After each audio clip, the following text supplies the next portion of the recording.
Hello everybody, I am so sorry I am such a mess right now. Oh, it has been an awful day. Thank you so much for joining me and making my day just a little bit better, because you guys always make my day better. Yeah, I haven't eaten anything since, well, I woke up today, so I hope you guys don't mind. I'm going to just eat a quick fruit bowl while I'm playing today. Yeah, it's 4:30 p.m. and I haven't eaten anything all day, so you can imagine how freaking hungry I am. Yeah, I got towed again. Because the parking in my apartment, they don't know how to mark which spot is like reserved and which one isn't. So it's like the reserved spots don't have any markings, but some of the unreserved spots say reserved on them. So it's like, how the heck am I supposed to know which one is which? And it's just all around generally awful. But you know what? I went to the towing company to get my car back, and the guy was super polite and he was nice, and he was like, oh yeah, we're just waiting for your form to come in, but I don't know how to do it. And so he's just waiting for, you know, someone to help him for tech support. And so you know what I did? I helped him set up his OneDrive, and then he gave me a discount. So you know what? Sometimes, you know, it helps to be nice. So maybe if you're nice to the guy who's towing, who had to tow you, because it's not his fault that I got towed. It's the company, it's the apartment's fault that I got towed. He was just the one doing the towing. So, you know, sometimes you gotta be nice, and then things will work out. Well, not really work out. I'm still like down 100 and something bucks, but let's play Harry Potter. How are you guys today? I hope you guys are having a better day than I am. I'm still a little bit sick, but I'm recovering slowly.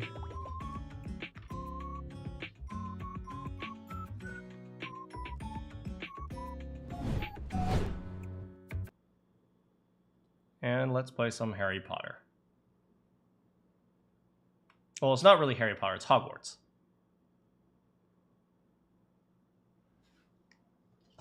You guys having a good day? Hopefully. Was it raining for you guys today? It was like super, super heavy raining for me today. And yesterday as well.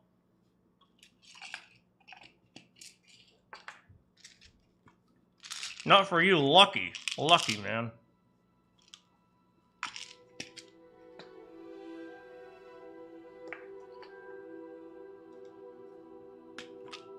You had a good day? I'm glad to hear it.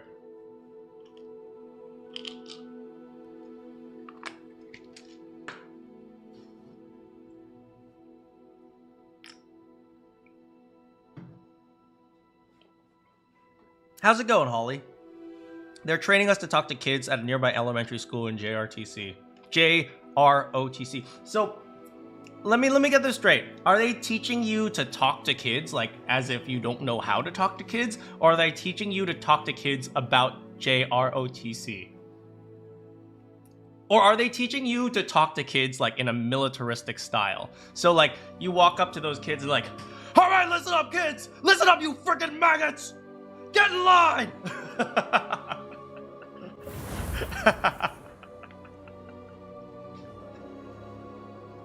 But Mrs. Peters said we could have Cheez-Its for snacks today. I don't give a damn what Miss Peters says! You get in line, you maggot! Oh, hello, Graphorn.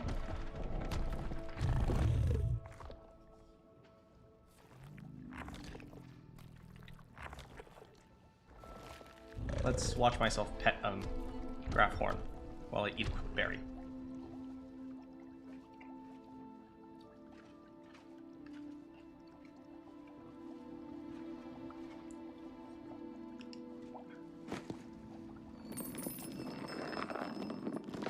Oh, no, Nibbler!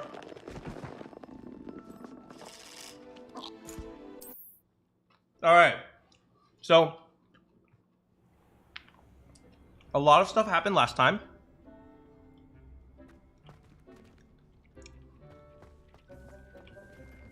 Deke thinks you should be proud of all the potions you've brewed. Thanks, Deke. I think you should be proud of being Deke, because Deke, you're awesome. We're teaching them normal elementary kid stuff. Well, that's good. I don't want you yelling at them. If you remember, lots of stuff happened last time. We met up with some centaurs with Poppy, and we're going to go after Harlow with Natty, and Sebastian Avada Kedavra, his uncle. Oh, Sebastian. Sebastian! Please, please, Sebastian! Oh, Sebastian! Yeah, Sebastian Avada Kedavra is his uncle, so...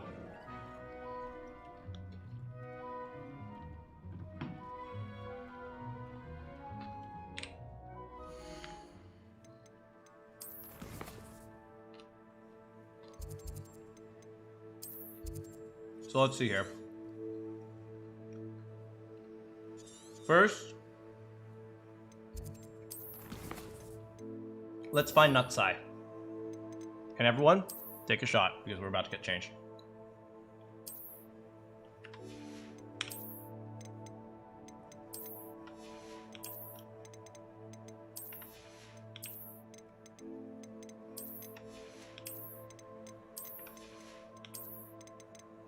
Where's my cape?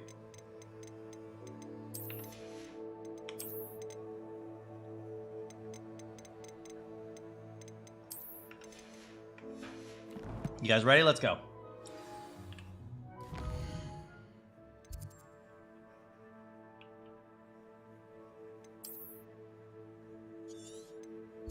Oh, she's all the way down there. You guys ready to take down Harlow?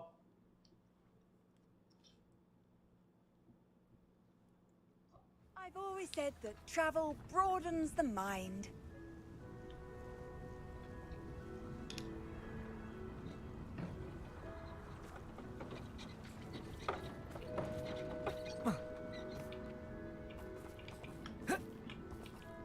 Can I catch a ride? Please? Wait. Fine.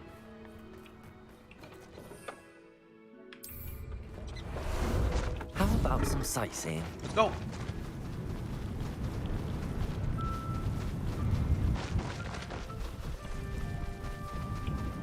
I should investigate. Can't figure out why there's such a fuss over what was that? Slow down now. There we go. Hey, Natty.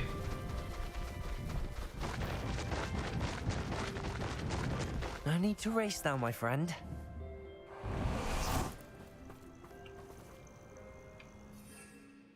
All right, here we go. Are you ready to finish Harlow? Natty, I want you to be careful, okay? I have ancient magical superpowers. You're just a girl. Please be careful. I realize I need to get some water. I'm so sorry I'm disorganized today. I'll be right back. Are you ready to finish Harlow?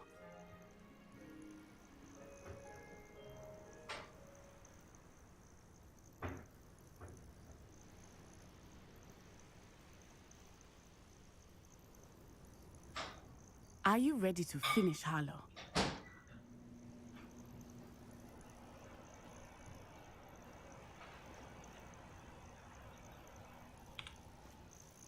I'm ready to finish Harlow once and for all. What is your plan? I received an owl from Mrs. Bickle. She wondered if we were having any luck going after Harlow.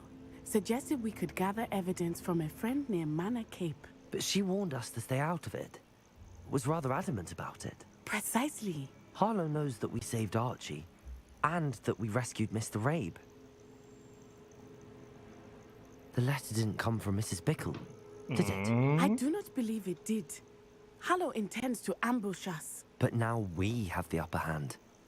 We can prepare. We are stronger than Harlow, and he knows it.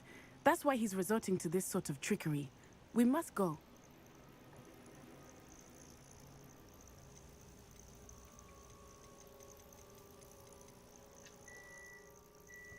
We should get my water.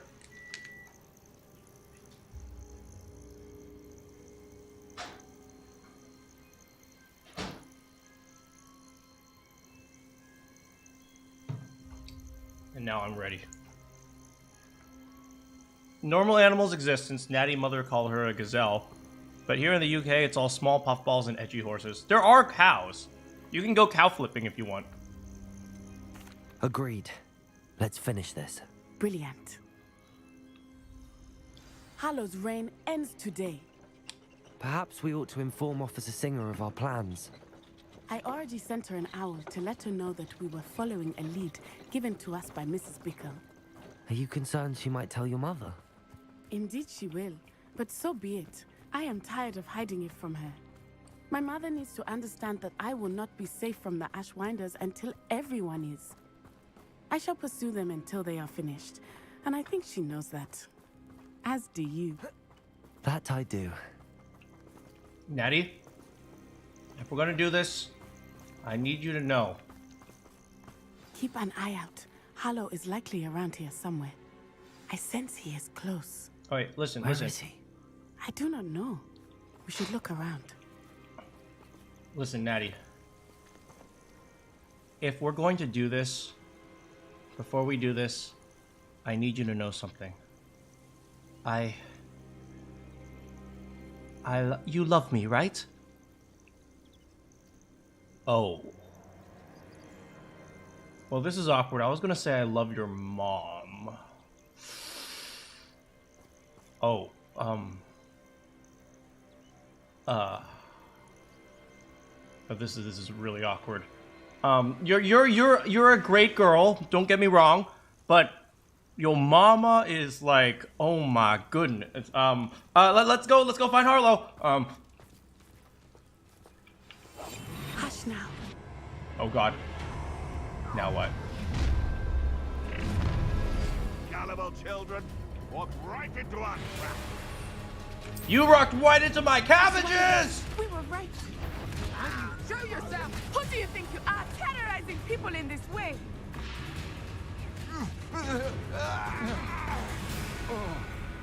Well done. Ha!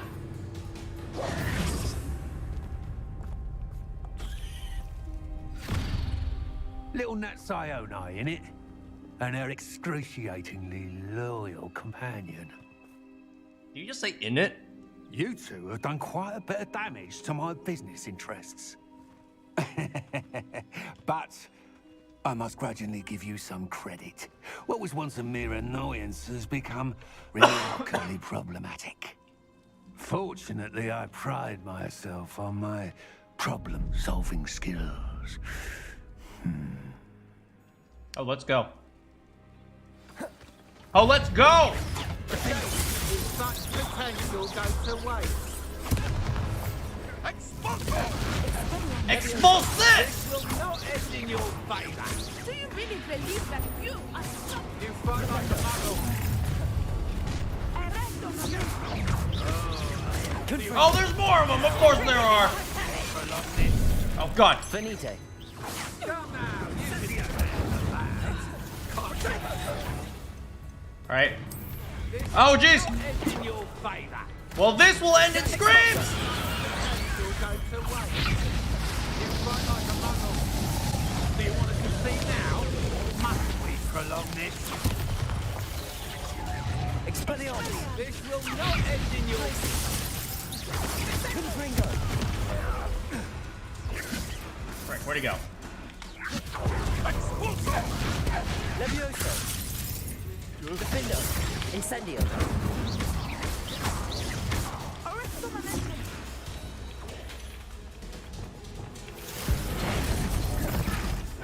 Bombarda!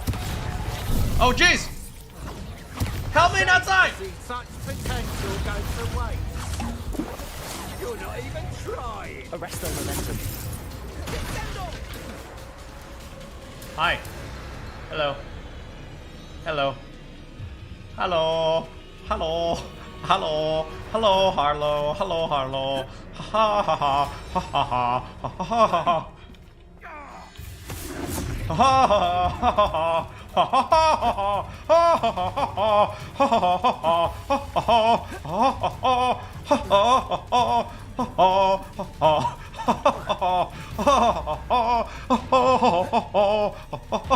Arresto momentum! Do you want to concede now? Must we prolong this? Ha ha ha ha ha ha. Yes, you get set on fire. Incendio. Defendo.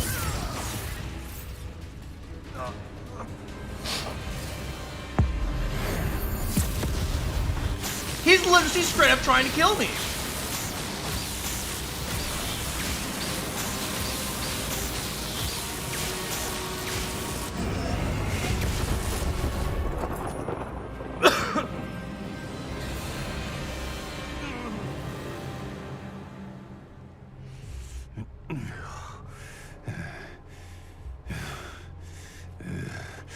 Quick, quick, come, pacify him, pacify him!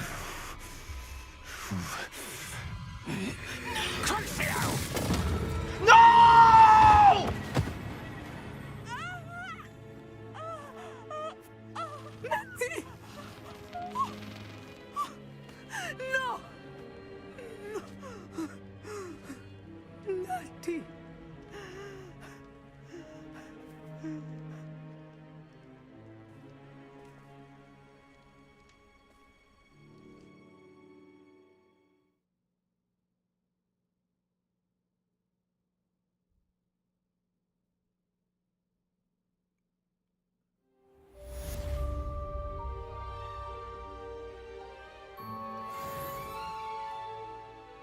Everyone I know is dying or getting irreparably injured.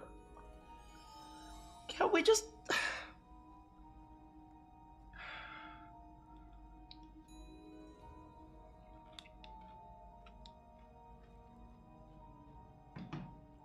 It looks like she's okay. Are you sure you are up for a visitor? Yes, Mother. I feel fine, and it will do me good to see my friend. Very well. I guess that's but me. do not overdo it, Natsai. I know, Mother. Hey.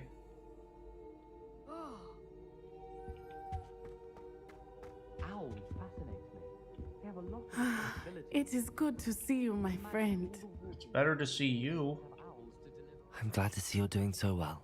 I am doing better than it appears. I am only here because my mother insisted, just to be safe. I was relieved when she told me that you were all right. Only because of you. How are you feeling? Well, I've had better days, but Nurse Blaney says that I am on the mend. I'm sorry, Natty. It's my fault you got hurt. What? No. Do not blame yourself for this. The moment that I saw Harlow aim his wand at you, well...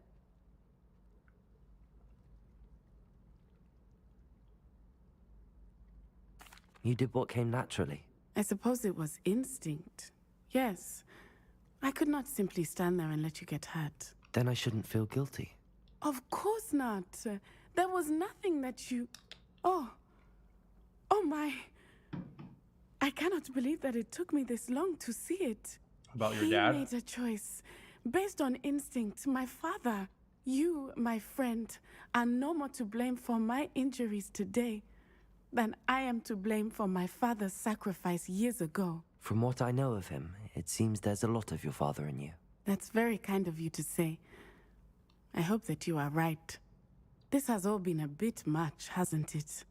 Taking down Harlow and the rest of Rookwood's lot. But we have done it. Rookwood is dead, Harlow is on his way to Azkaban, and the rest of them are on the run. A few of the dregs will still be about, fighting for their lost cause. But Rookwood's enterprise has fallen apart. Everything is safer now because of us. Because of you. Thank you, but we make a formidable team. You, my fellow traveler, have enriched my time at Hogwarts beyond anything I could have imagined. Thank you. I believe your friendship to be one of the most important in my life. She says to a man in a Thank you platypus for coming mask. to visit me. It is always good to see you. We have a quest line that has a happy ending. Natty comes to terms with her father's death. And we defeat Har.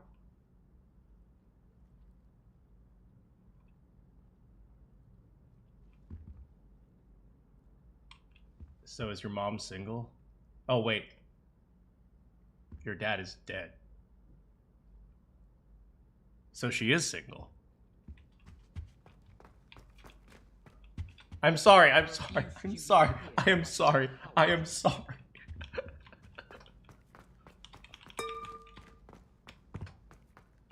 No, but let's be serious in the wrap up. Natty, thank you. You truly are one of the best friends I could ever have.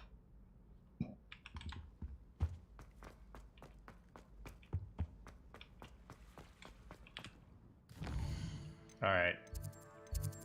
Now that we've done that, let's go help Poppy. And first, take a shot.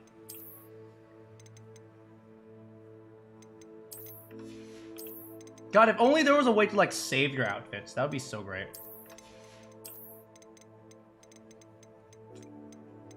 Big top hat? Nah, no headwear this time. Slightly more serious than normal.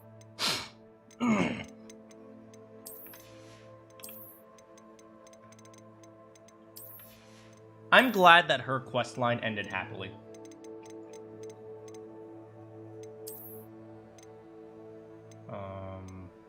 There we go.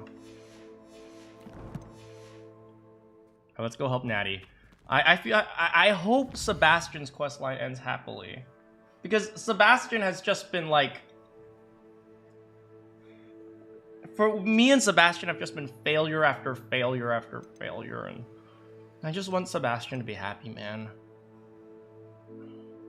I don't even know about what I'm going to do about Anne, because Anne is just suffering like crazy. I just want Sebastian to be, you know, maybe while he's in Azkaban, we can help Anne find a cure, and then when he gets out of Azkaban, he can come back to a healthy Anne, and then they can pay a visit to their uncle. All right, I need to, before I go, I need to stock up on cabbages, because I used a few.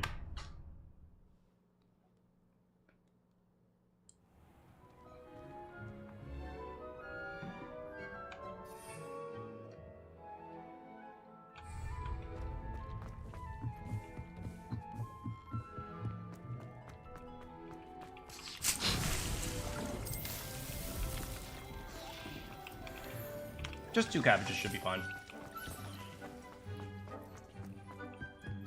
Should we also check up on our boys? Kemtaro, stay away from your mom and dad. They're bad influences.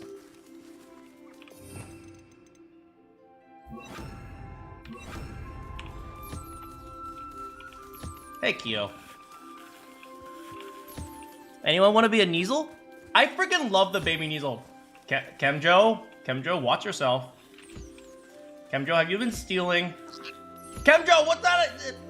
What's that? Is that my money? That's my Wicked Wealth potion, Kemjo. Kemtaro, stay away from your mom and dad.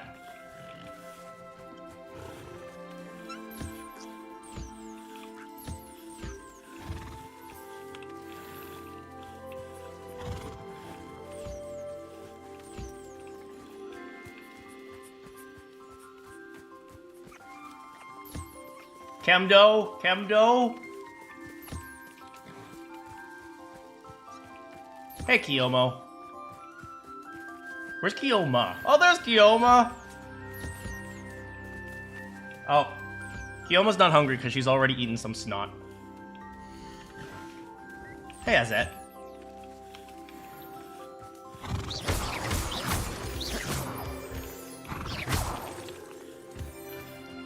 Oh, there's Az.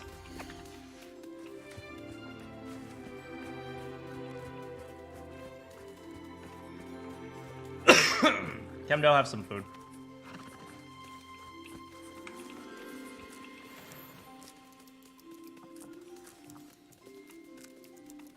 Yum. Hey, Azel.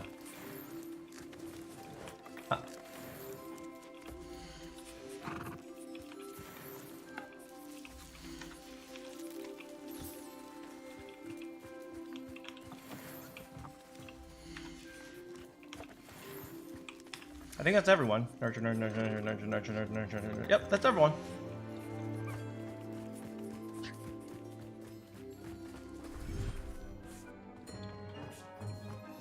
Ooh, Thunderburst.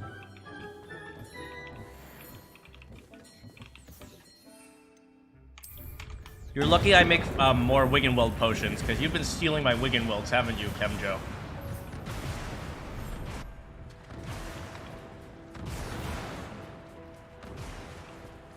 Oh, Mr. Mooncalf! I love... Oh, baby Mooncalf! I think... Which baby do you guys like the best? I think the baby Mooncalf is the cutest.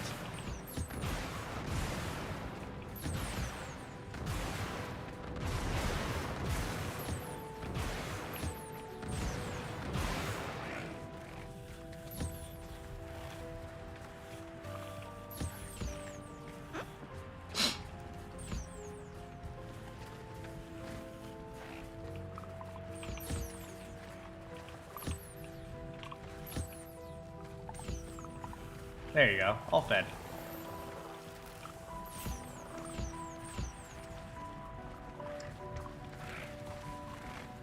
Kemtaro will be a wonderful, respectful, thieving young man. I don't think you know what the word respectful means, Kemjo.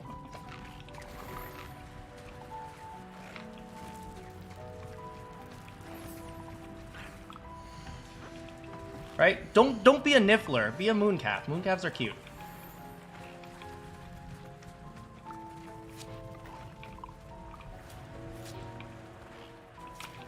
Come on, have some food, man.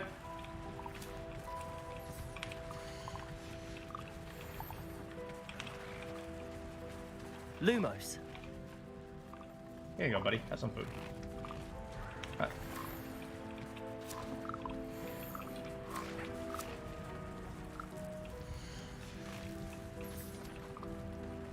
Hey, Marie the Cutie fan 698. How's it going, Marie? Welcome. Do you have an animal that you like? I name my animals after viewers. We have Mooncalf still available. I think we also have... We don't have Foopers, but we also have Jabberknolls available.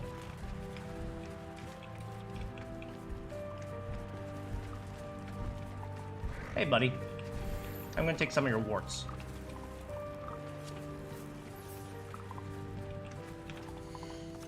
Everyone's nurtured.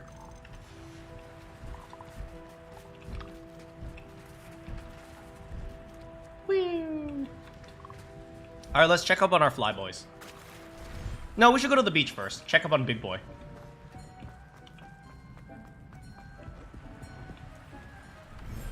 Since there's only... It seems like there's only one, Graphorn in the entire game. So, I think I'm just gonna have one Graphorn and just have, like, a million dodos, like, surrounding him. Oh, we also have Duracalls, if you like Duracalls. I love Duracalls. They're just silly little birds. Is this on the PS5? I believe it is. Different, it'll be a different format, but... He is a wonderful big boy. Look at him. Look at that big boy. Just waiting in line for food like everyone else.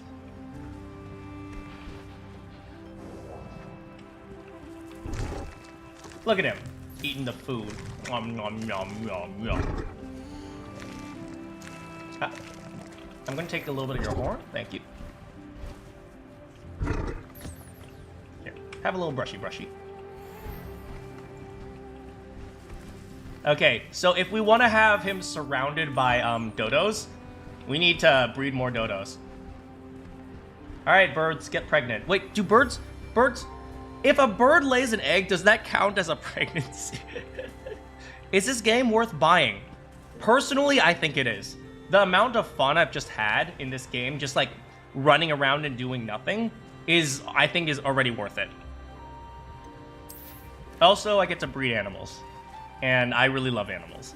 So, but I live in a small apartment, so I can't own animals. So this is like a dream come true for me, just to be able to like raise animals like this.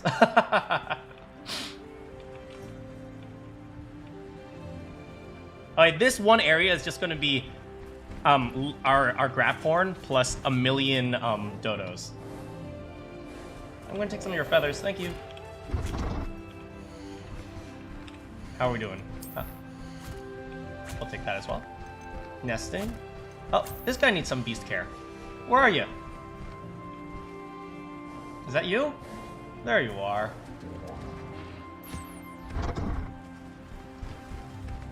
Hey, baby. Come on. Get brushed. Also, I hope to see you come by the stream more often, Marie the cutie fan. Yeah, I would love it if you came by and said hi more often.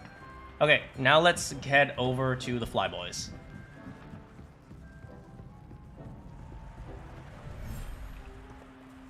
Hey, Flyboys! Hey, Holla, aka Ola. Hey, little Jobbernull. There you go. I'll pick some feathers from you. What up, Caligo? You still being a man in the household? Do you come back with milk? You know, that's still a question. Do, what's it called? Do, what are these things called again? Hippogriffs. Do hippogriffs, do they produce milk? Are they mammals or are they avian?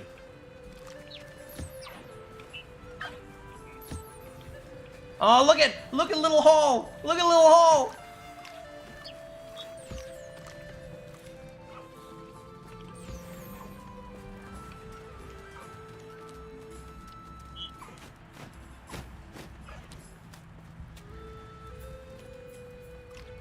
Oh, where'd it go? Hey, Jabby. Whooper! Yeah, it actually honestly surprises me, Kemjo, how many people find me from the Megalovania video. Hey, Highwing. Here. Oh, hey, Jeff. What's up, Jeff?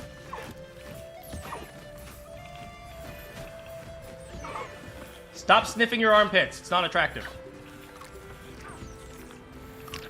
Hey, Holly. I like Holly's colors. Yellow, but also pink. Oh, I think Holly got in a fight with Jeff and lost.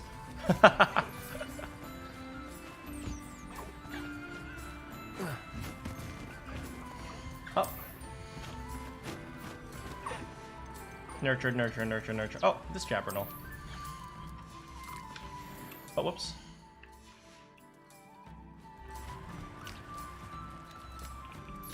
There you go, buddy. Thank you. Alright, I'm gonna head out now.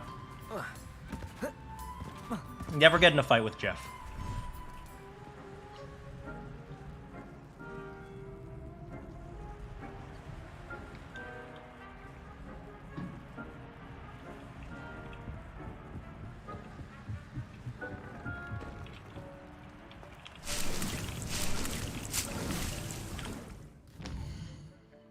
Alright. Before we head out, let's visit our favorite professor.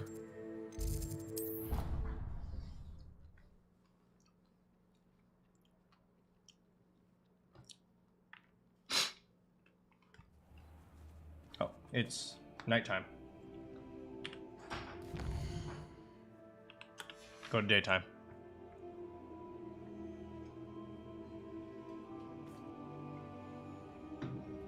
Is it daytime? Oh, I guess it's like early morning. Can you guys guess who my favorite professor is? Anyone? Anyone? Anyone? Who's my favorite professor?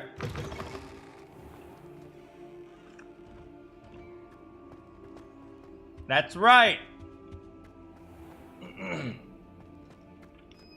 There he is!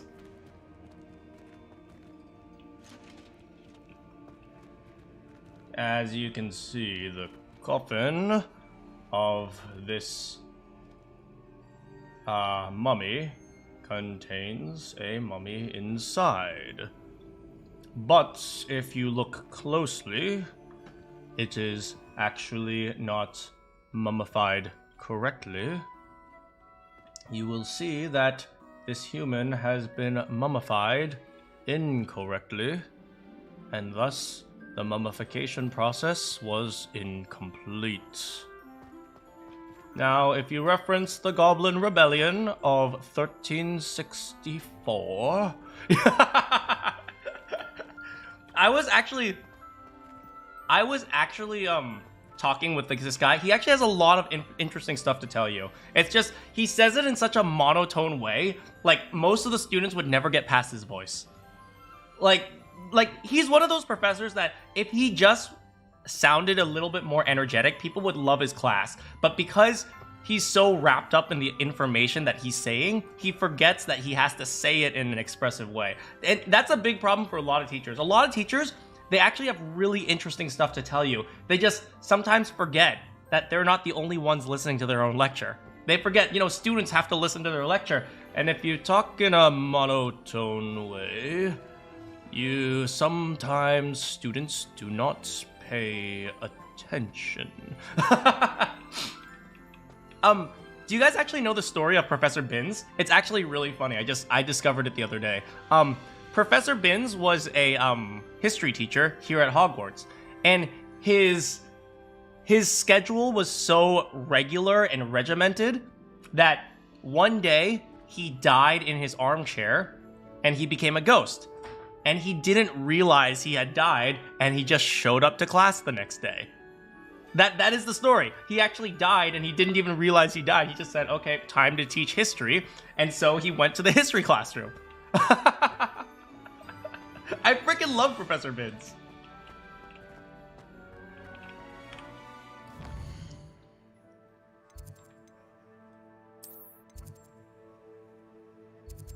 All right, let's go find the centaurs. It smells like spook. It does smell like spooky month in there.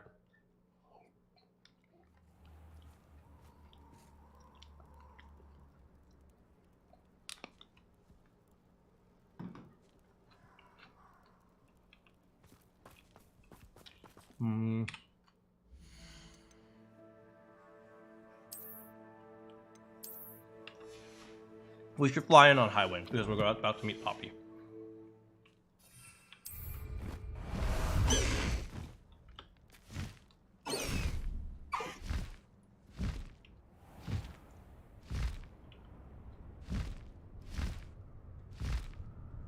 I think we're going in the right direction. I'm not sure. Oh, she's literally right there.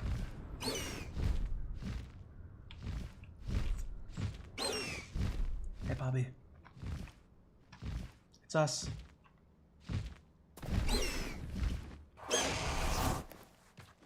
And you say they made it after you placed the moonstone? Let me fix this up. Do you know why or what it means? Does it have to do with the Snidgets? The breadth of one's knowledge can be as wide as the seas, and yet only run so deep. Hey, Doran. Thanks for helping us. It's good to see you again, Doran. Did Poppy tell you about everything that's happened? She did, and I am glad to see that you are both safely returned. I did question the wisdom of sending you on a path at a time when that path was unknown at best, deadly at worst. But the acumen of the centaurs is neither personal nor partial. The skies tell us what is to come, and often we do not know what we have seen until it has come to pass. You knew the poachers would try and kill Poppy and me. I did not know, my young friend, but I shall say that I was not surprised. It was in much the same manner that I expected our first meeting. I don't suppose you'd like to start from the beginning. I think Poppy and I could use that. Of course. I find it is often the best place to start, is it not? Many, many moons ago, I divined a series of events. Their meaning long evaded me, until you brought news of the Snidgets and their poacher pursuers. Yo, he's a fortune teller. I believe the symbol created by the Mooncarves dance marks the place the Snidgets are hidden. And serendipitously, I believe that I know the very place. Please, go on. I have seen that symbol only once, on a rock face in the cliffs of the forest. You should make haste there. The Snidgets that have been kept there for so many years may no longer be safe.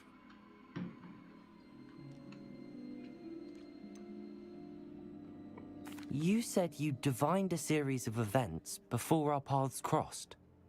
What were they? I saw the arrival of a stranger, the threat of an enemy, and the return of an old friend.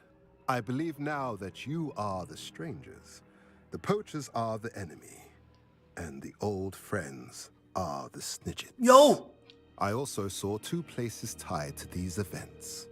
The cave with the moonstone, and the henge. The latter was bathed in moonlight. Wait, does that mean we can bring the snidgets back from the brink of extinction? If you're right about this place, then we should make our way there. I shall see you there. We cannot afford to lose the snidgets once again. Snidgets were endangered because wizards used them for Quidditch. The wizards literally used snidgets to play Quidditch, and so you would grab the snidget and the snidget would die. And then they replaced it with the golden snitch. Let's go.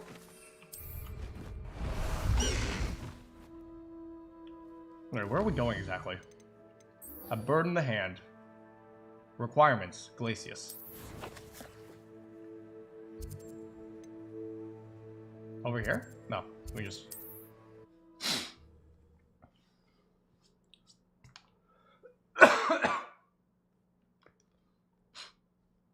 Hey, you know, guys... Nice to see you, my young friend. Seems a pleasant enough little place.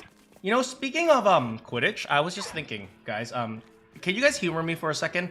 Right? If you guys remember, every time a quaffle, the rules of Quidditch, every time a quaffle goes through a hoop, that is 10 points, right? But if you catch the snitch, that's 50 points. No, that's 150 points, and then the game ends.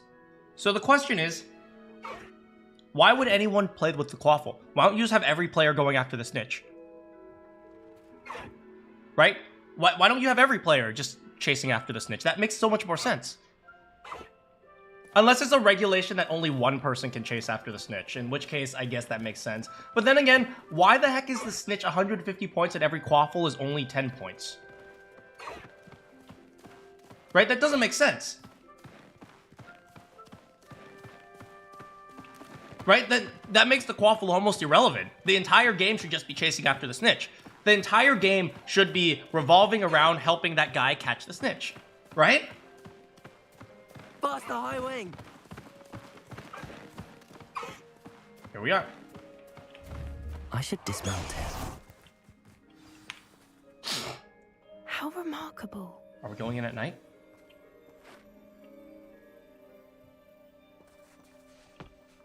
I got here as soon as I could. Did you see the symbol above the entrance? It's the one the mooncalfs made at the henge. Is it? Of course Doran implied as much, but to see it up there... Could this actually be where the snidgets are hidden? Let's find out. Doran's waiting for us just up ahead. I'm ready if you are. Can you believe it? Actual snidgets. Where are we going? I'm glad way. we seem to be a step ahead of the poachers. For once. It is a little strange we haven't heard anything from them. If we're lucky, they're still poring over Gran's research. There was a fair amount. We, on the other hand, had Doran to guide us. Even if the poachers do somehow stumble upon this place, Hey, we shall Needles. be long gone. Oh, shiny Neasel. Excuse me. Oh, I see spiders.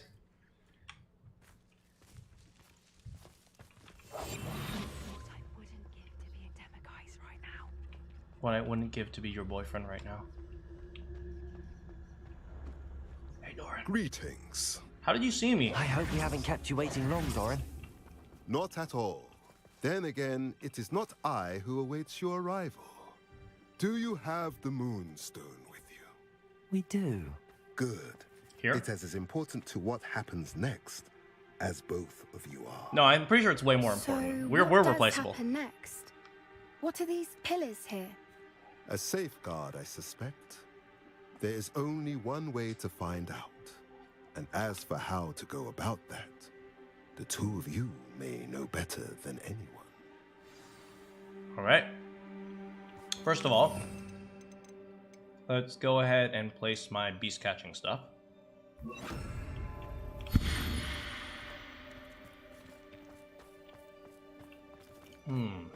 Now what? Sun and a key. So that's because there's a key there. Wait, where's the sun, though? Which one's the sun? This one's the sun. Sun is right here. And then... I wonder if the pillars Oh, it's move a... at all. It looks like a clock, maybe? Let's see what happens when we pull this one. Accio.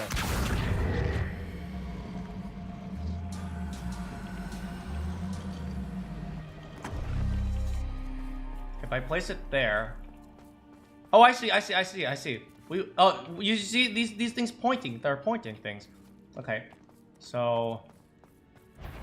Oh god, what was that? Spiders? Oh, we're fine. Looks like one of them has to point... The long one has to point at the key, maybe?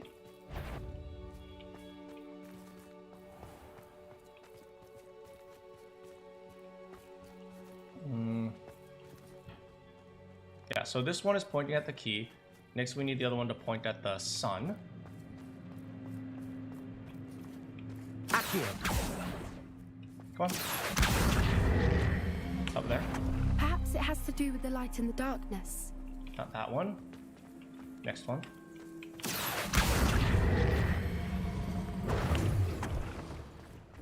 That did it! Look, Doran, a doorway. All right, we did it. We all know what lies beyond that passage. And Um, now, I'm afraid. There are spiders! Not coming in with us. If the Snidgets are the herd to see the truth of it for themselves. Alec especially. Go on without me. I will rejoin as soon as I am able. All right. Oh. One foot in front of the next and quiet as can be. Well, we successfully dispatched the spiders. Let's go for the Snidgets now. Snidgies. Tweet, tweet. Tweet, tweet. The Gilded Perch? Oh boy. Let me guess. The poachers are here.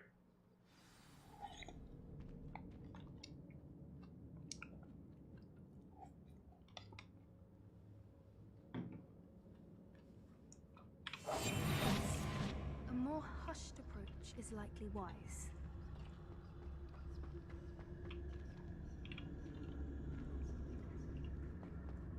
Hey, you're birds. Revelio.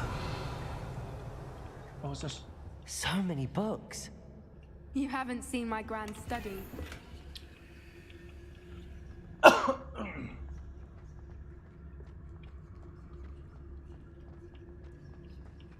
at the murals on the wall.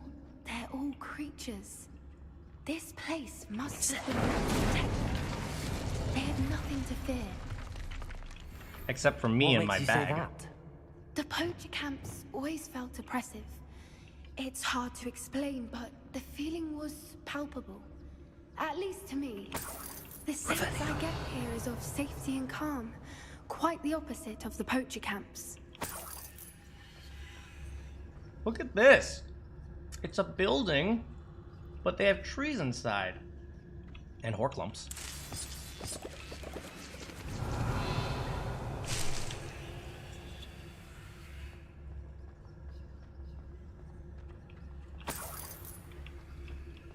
Through here, maybe? No, you can't go through there. Something above us over there. Ah, perfect. Wingardium Leviosa. Hot dog style, hot dog style. There we go, good. No, no, no, hot dog style.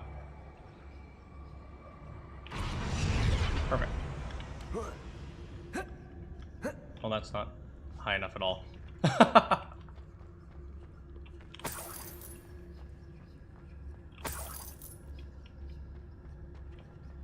How do we get up there?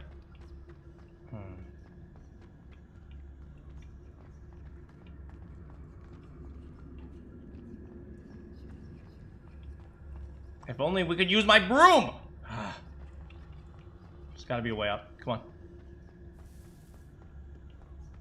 Oh, look, look, look, look. Bird nests. They look like chicken coops.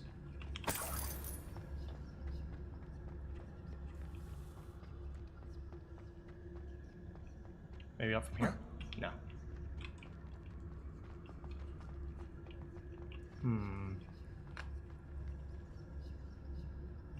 Revenue.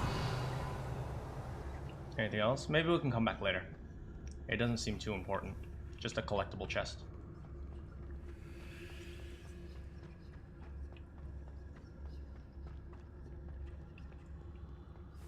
Let me get my invisibility potions ready just in case.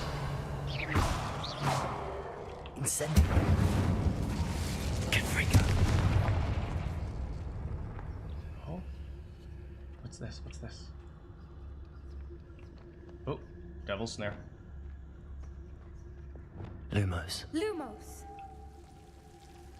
Better light pad. Incendio.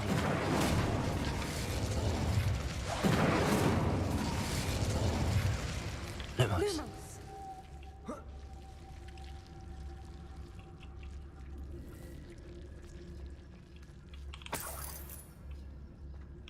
Whoever built this place certainly liked to read. And the books are all about creatures. Revelio. Your Gran would love it here. She would. I can't wait to tell her all about it. I hope your Gran is safe. Lumos. I hope your Gran is safe because I want your I can't go to your parents, but I want to go to at least have your grandma's blessing when we get married. I mean, what is that, a little bit forward? Well, maybe I just your grandma seems nice. Okay, let's go with that.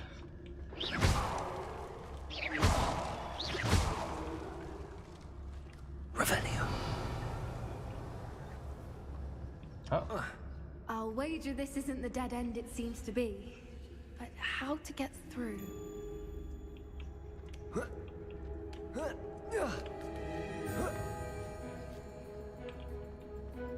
I don't like the music. The music is scary.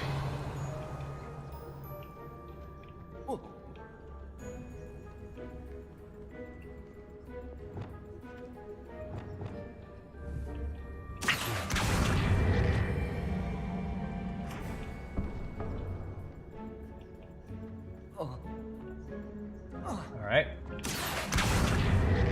Wingardium Leviosa. Incendio. Alright, one block. Where are you? Poppy. Oh, there you are. Oh, it's not Poppy. Oh, God, I totally nailed her in the head. I'm so sorry, Poppy.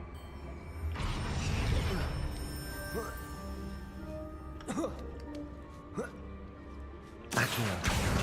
Wingardium Leviosa.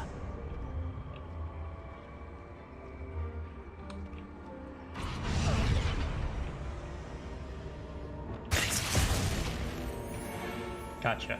Expelliarmus. Of course. How clever. That's a brilliant idea. Come on, Poppy. Hold my hand. Why would I hold my hand? Why would I hold your hand? It's not like we can get lost. Well, because I want you to hold. Forget it. Forget it. Forget it. Just forget it. Look at this place. Are those the snitches? No, those are crows. Those are crows. Caw! Oh no. What was that? Not Doran, that's for certain. Poppy! Cabbages! Stop right there. You made a mistake. That's a mistake. No. This is a mistake!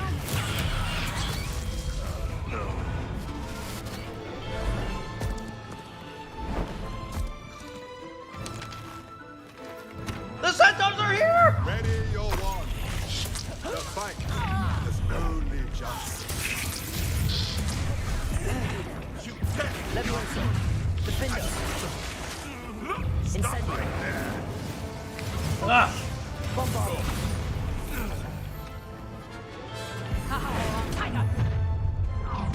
Expelliarmus. Stop right there! Incendio. Leviosa! Feel it burning. Back for more. Oh god, ah! Thunder time! We finish what we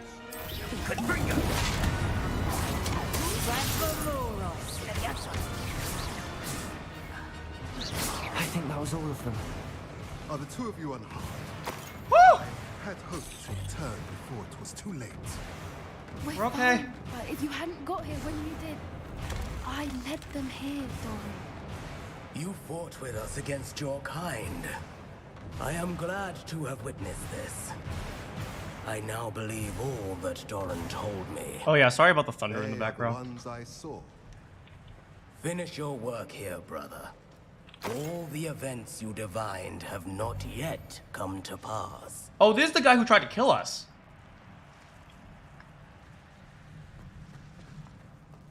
Thank you, centaurs. Thank you, centaurs. Also, what's your workout routine? It's like I mean, my back is okay, but my chest could like use a pump. Okay, so it's like, can you guys like maybe email me your workout routine later? Because that would be great.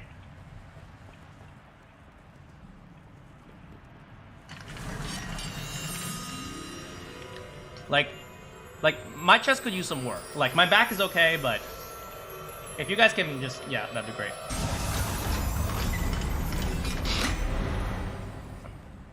Snidgets?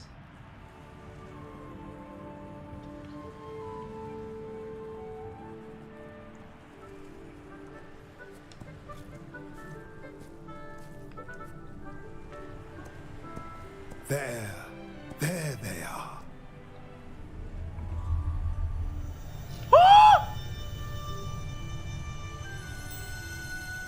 Snidget eggs! Now, all that remains is to break the charm. You want us to... Poppy, you should do it.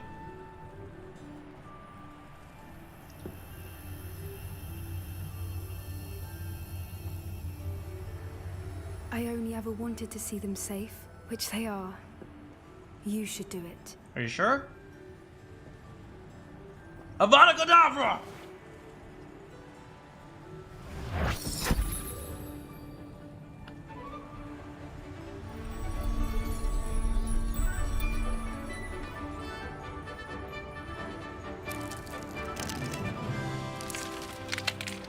Oh my god! Oh my god! Merlin, they're lovely. They're little snitches! But what happens now? They can't care for themselves, and surely once word gets out of their reappearance... No harm will come to them. The centaurs will see to that. You have my word. Thank you, Doran, for helping us to find them and to fight for them. It is you who deserves the merit, child. You did what the poachers would never have. Remember that.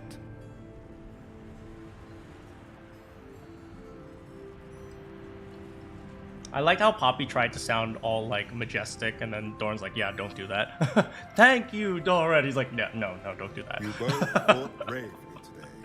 Allow us to carry the mantle from here. I don't. It's all right, Doran. I think I'd like to stay behind and spend a little more time with the Snidgets.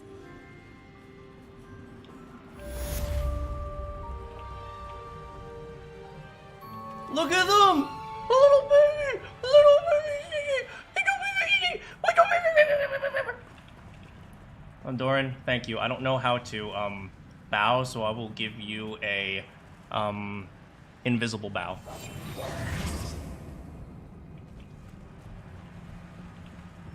Little baby, little baby, little baby, oh, you're so cute, you're so cute.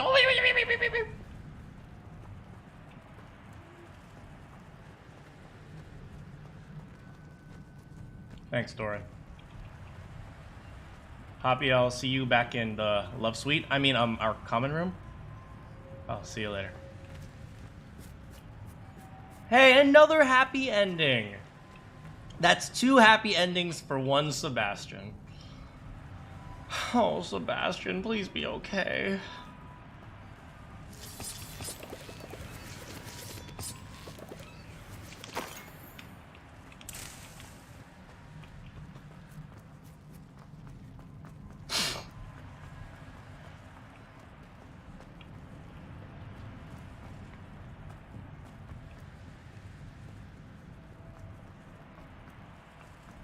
We still have to figure out how to get up there.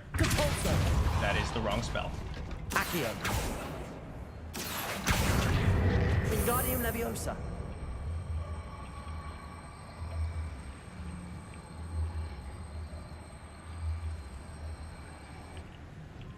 Yeah, like this isn't anywhere near enough. We still can't get up there from there. Revelio. Anything else we can use to stack?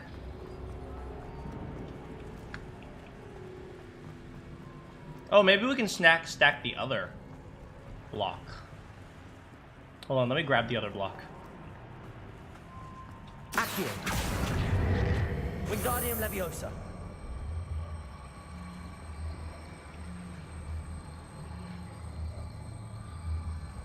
You accidentally got yourself out of the stream? Well, welcome back. Oh, what? Apparently you can't take it that far. Too bad. Oh well, I'll figure this one out later. But I want to figure it out now. Okay. Give me like 2 minutes. If I can't figure it out, then we'll leave. Incendio. Alright, we lit the brazier. That probably didn't do anything.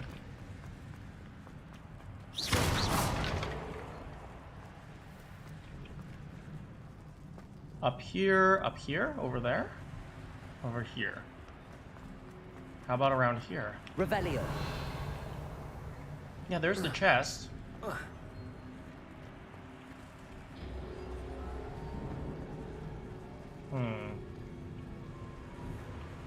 Accio.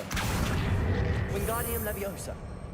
Okay, well, what if I put this down here? Oh, what if I put this here, and then I Accioed while standing on it? Ooh, that's a good idea. Accio. What? We can't break the laws of physics by summoning something towards us while we're carrying it? While we're on top of it? Dang it. Maybe we can Accio the chest itself.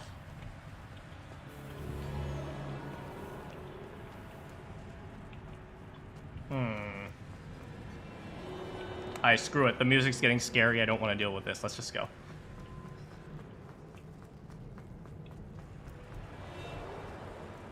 I'll be back another time. Look! A skeleton. Alright. Now that everything has been completed, let's go take on Ranrock.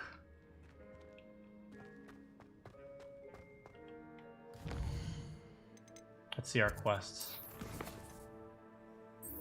The final repository.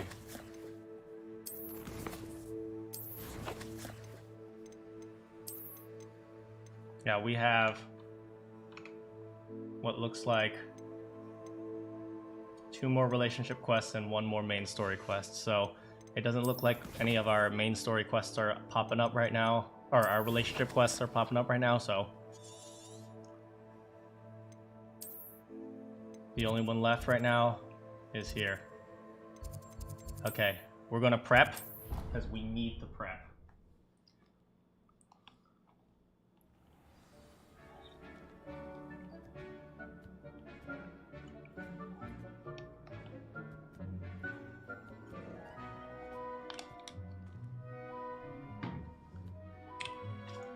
All our gear, I think, is ready.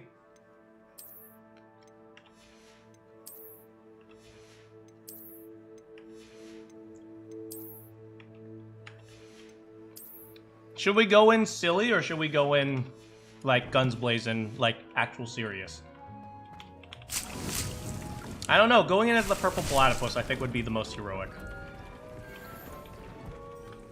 I think we might go in as the purple platypus. Epic. Dang it, Guillaume.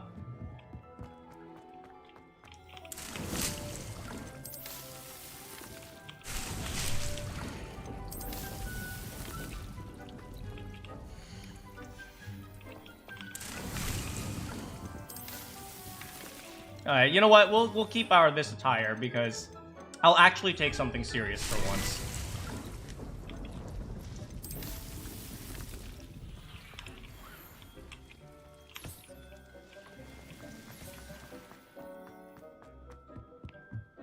Okay, let's brew up some potions.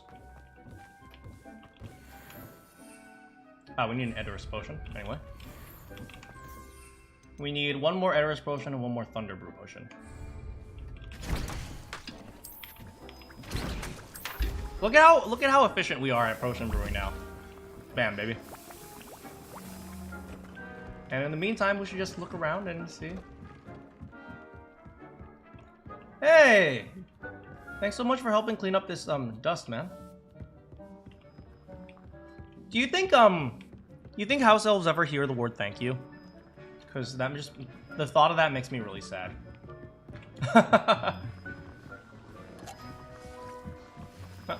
Eris potion's ready.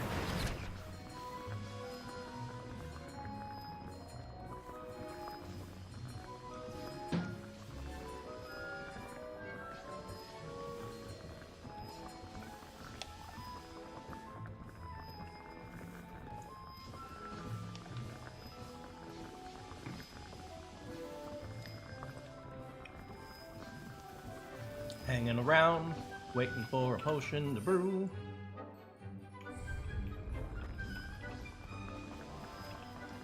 Come on. Come on. Let's go. Let's go. Come on. Come on. Hurry up.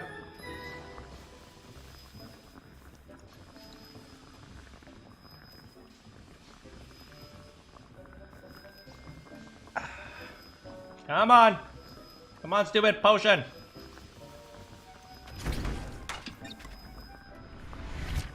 Three, two, one. Yeah, let's go.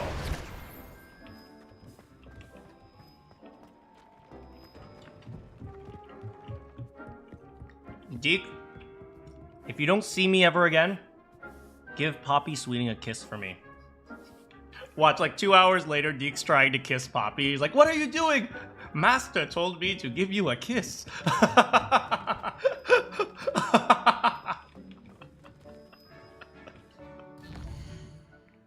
You forgot to finish Stylish Scarecrow? No worries. No worries at all. Thank you so much for even making, thank you so much for making, the Stylish Scarecrow in the first place.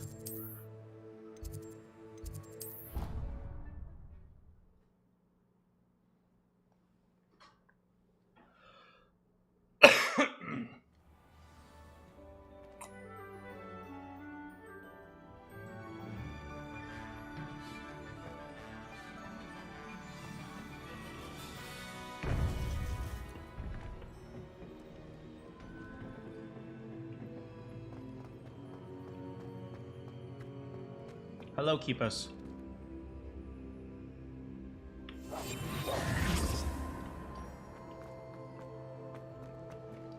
You guys ready? Victor Rookwood is dead. He confronted me as I left Ollivander's with the Keeper's wand. I had to defend myself. Godric's heart, are you all right? I know you're well able to defend yourself. I've seen it often enough. But Rookwood himself... I don't think anyone deserves to, you know, die without a trial, at least. He would have killed me once he found the repository, if not before. I had no choice. You're right. You had no choice.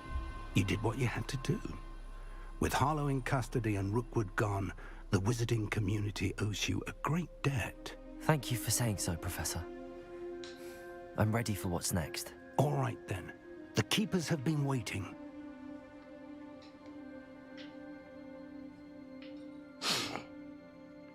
You have completed all of our trials, and you have done so under circumstances even I did not foresee. You understand now why all of this was necessary. The portkey, the vault, the locket, the book. Actually, no. The trials. No, not really. To ensure that one with the ability you and I share would make the same choice that San, Neve, Charles, and I did. Now that you have witnessed my memory, you understand all that is at stake. Not everyone is what they seem. As you know, light does not exist without shadow, nor shadow without light. Simply because you can eliminate darkness does not always mean that you should. Even the most well-meaning and competent amongst us cannot possibly know the consequences of manipulating what should be beyond our reach. What lies in the repository must never be released. Resist the temptation to destroy or control it. Even to destroy it? That you have so carefully honed must now be used only to protect the secret. Only to destroy it? Not even to destroy it? You have the wand. You will know when to wield it. We leave our legacy in your hands. Something has to be done eventually.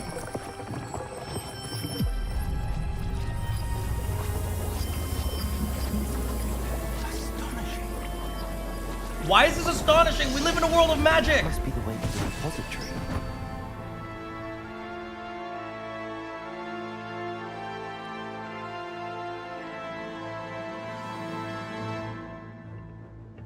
New quest available.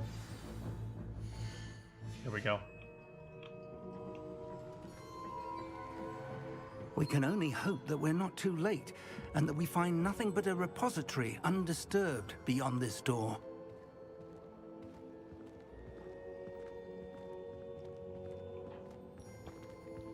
Ready, Professor Fig? Thanks for helping me, buddy.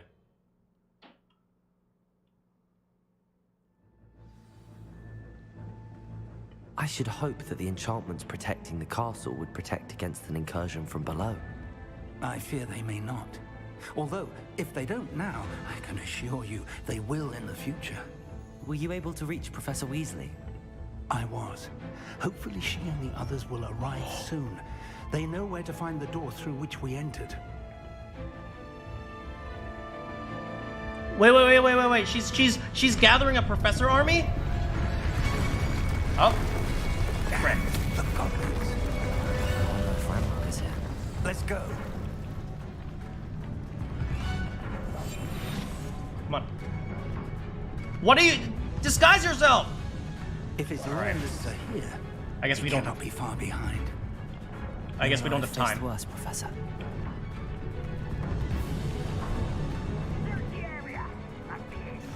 We must be getting closer. Renrock will be pleased with our progress. More of them.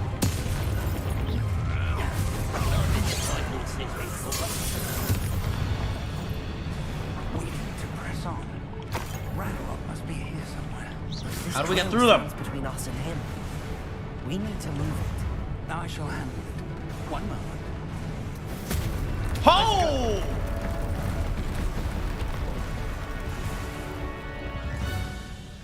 Frick, man. All right, I'm coming. Hold on a second. Here, I'm going. Don't run off without me. Do you have your mandrakes ready? Why should I have my mandrakes ready? Because of that.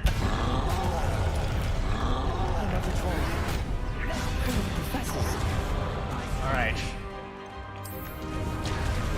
Oh, jeez.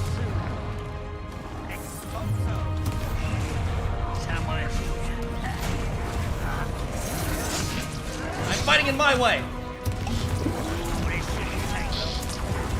You fought one of these.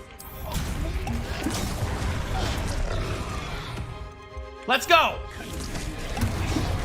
You will. This one's almost down. You're not back. You can't stop us. Renrock will reign supreme. A dead end. Now what? Now we collect the troll bogies. What is this? Professor, that wall, that's the way forward. Very perceptive. The unknown friend. Oh, I'm the only one who could see it. Let's go. Lumos! Ranrock must be getting closer to finding the repository. Let's go, let's go! Right, Professor. There's nothing we can do but keep searching. Lumos! Oh, there's a Wiggenweld potion here. I'll pick it up.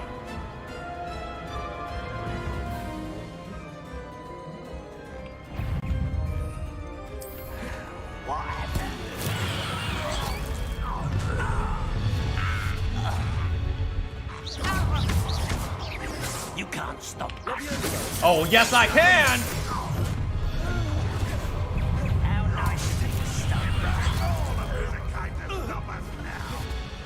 These tunnels haven't brought us much luck so far. Well, let's blow our way through. Or maybe that was a bad idea. Oh, right here. We're getting closer, Professor. That way. Thanks, Professor.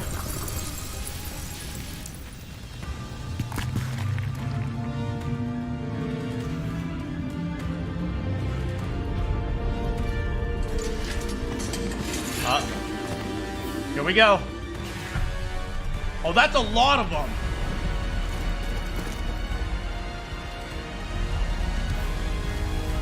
Oh! Professor Hackett!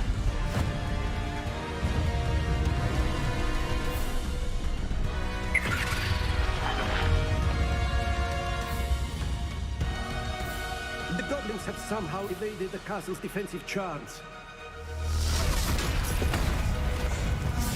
Steer them this way.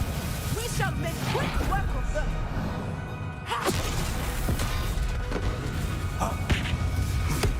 They got this.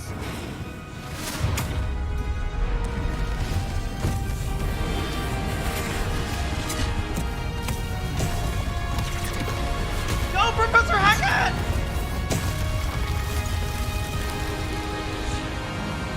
Time to move. We're in the thick of it now.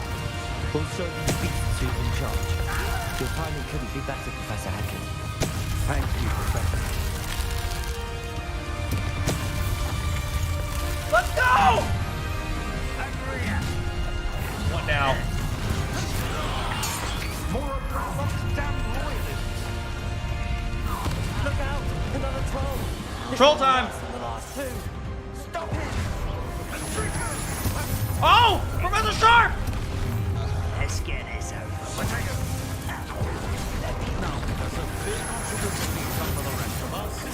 He couldn't be happy if we do. There you are. Why have you not run faster? Intend to die, do you?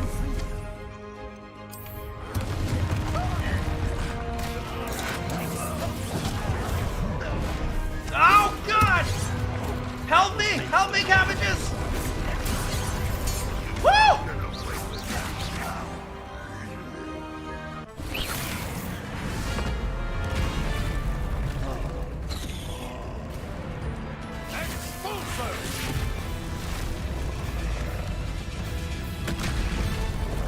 Uh-oh.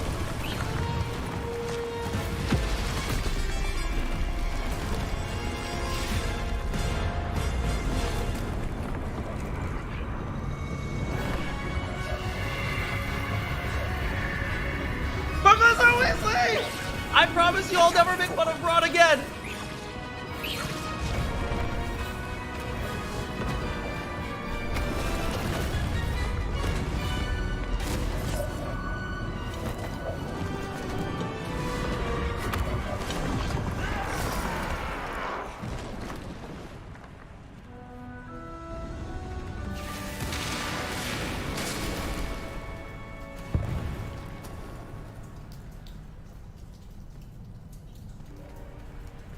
Oh boy.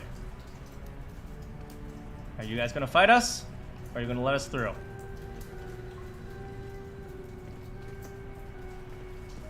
I can only imagine the battle that's going on above the school as well. There might be goblins there. Oh, please, guys, now is not the time. You guys know we're your allies. Now is really not the time. The wand! Quickly!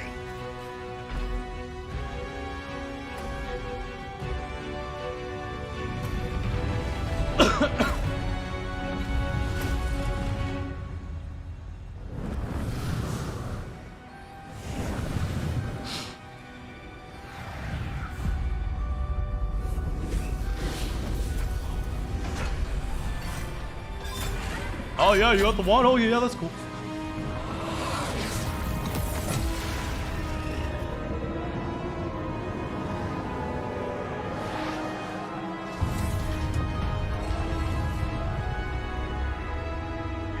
I guess the wand was just a key.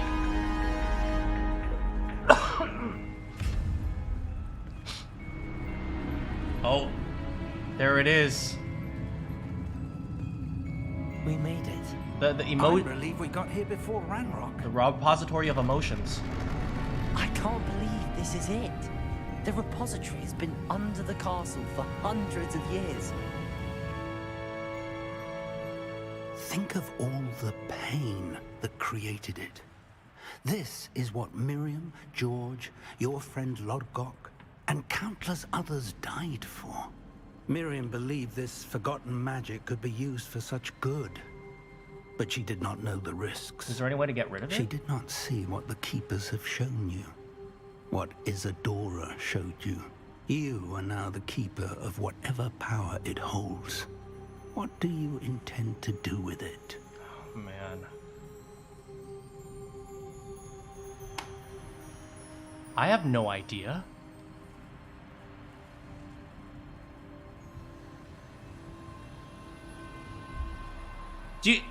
If I was in this situation, do you know what I would do?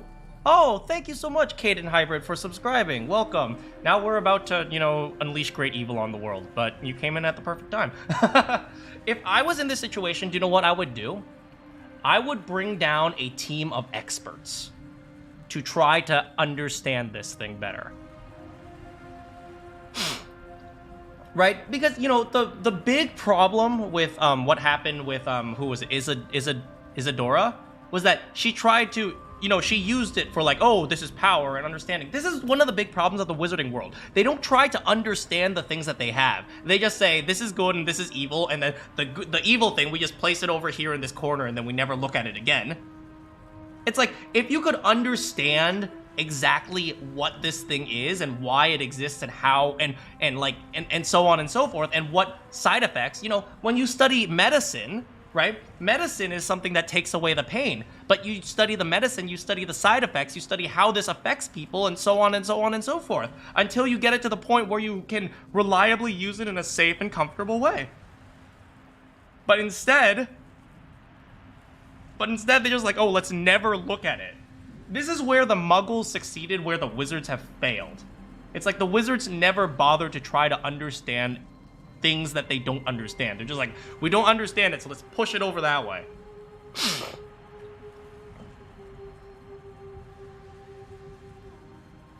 What do you intend? I mean, my goal is to, you know, revert it back to the way it was, right? If great evil is caused by this thing, we should find a way to, you know,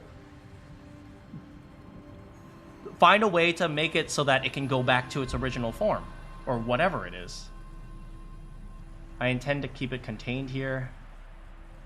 I intend to open it. Well, currently we have a lack of experts, so I don't think right now is the proper time to open it. Maybe someday we'll be able to get to the point where we can safely try to understand what this thing is, but until then, we have to just keep it closed. I plan to leave the repository as it is. I'm pleased to hear that. I've been thinking. What is it, Professor? I spent all year trying to keep our journey a secret from everyone, including Professor Weasley. But now I wonder if I should have shared it with her, and the others, sooner. Trusted them more. The Keepers wanted this secret to be locked away forever. How long will you keep it? I shall keep it a secret for now. I plan to keep it secret for now. But in time, when I'm ready, I plan to tell those I trust everything and accept their help. I believe that is what Miriam would have wanted. We should trust in others. If anyone can rise to this challenge, my friend, it is you. I like this. That's a good resolution in my book. Oh. The arrogance of wizard kind. Goblins built this repository. It belongs to us. Enough, Ranrock. It was never yours. I've been wanting to play with this. Miriam's wand. If she'd simply handed over the container, all of this could have been avoided. Foolish, self-important witch. Professor Fig, no! Seems you're two of a kind. She didn't know when to give up either. No, no!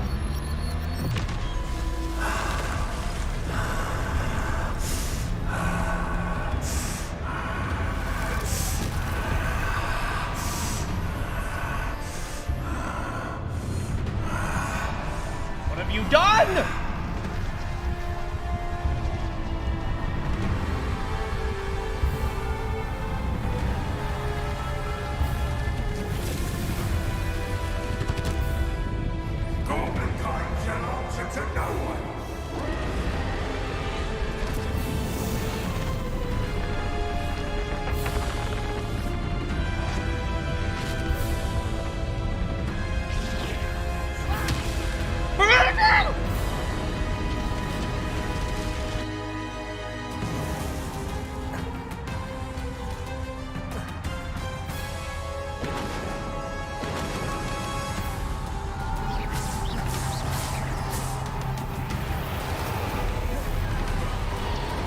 Feeding off the power from the repository.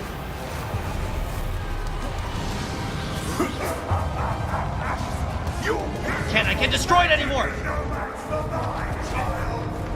Glabenda. My spells are having no effect on the dragon. Damn it! What about that? There! Glabenda. Take that! That's the trick. I have you now, Unwritten.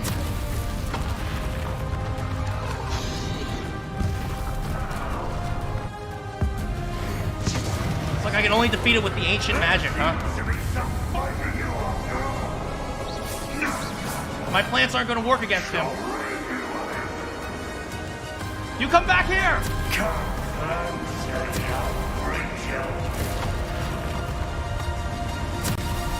Potato, stupid one. You can't stop me. Come back!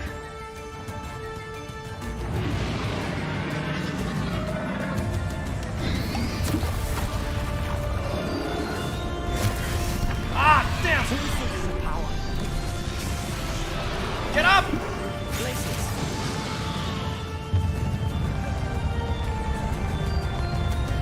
Glabenda. Got him! Don't like that very much, do you?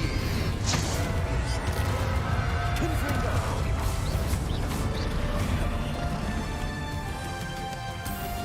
Go, my plants! Fire!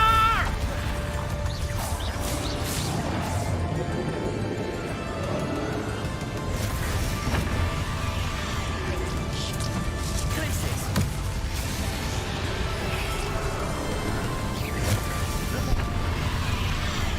Got it. Ah!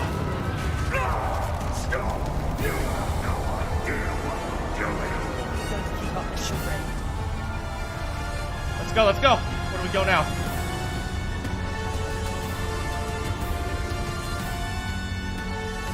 Where's he go?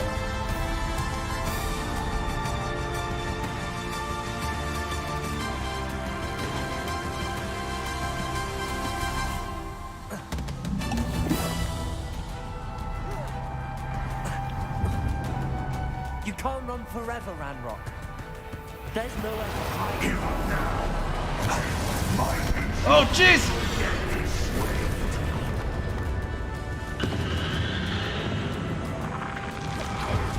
Glabenda, Glacius. Expelliarmus. Glabenda. Got it! Not so powerful now. Are you, Ranrock? Let's get out of here. You can't fight me if you can't see!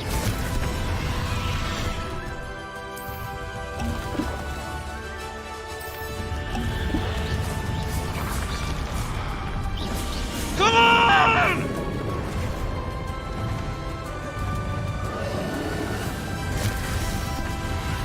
Glacius.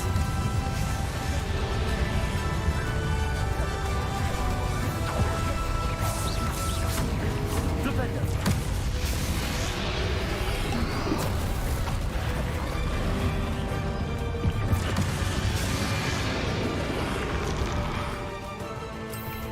Thank you for the chat! Take this!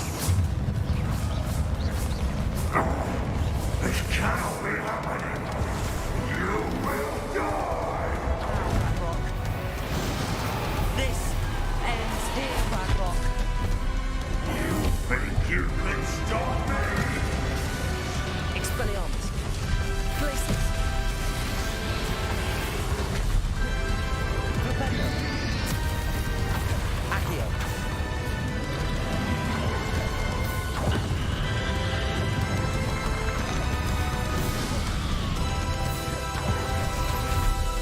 Damn it, I missed it.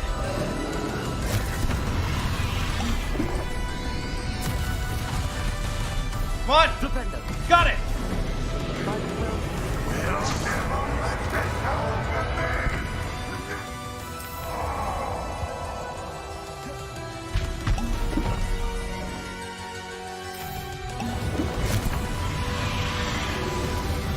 This is for Professor Fig. Confringo. Ah!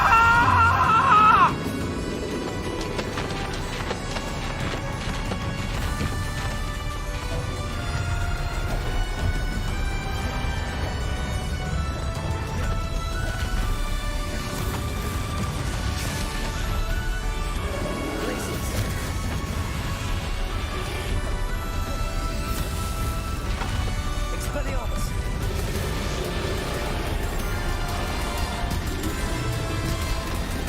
Get up! Get up! Ah!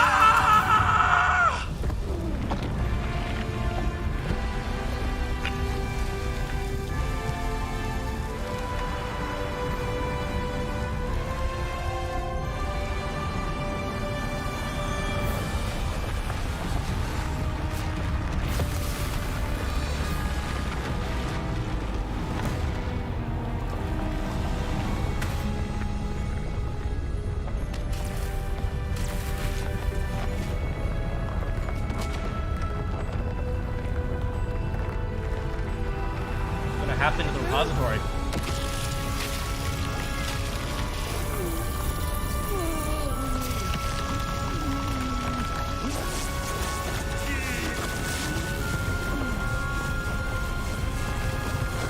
Oh! Professor.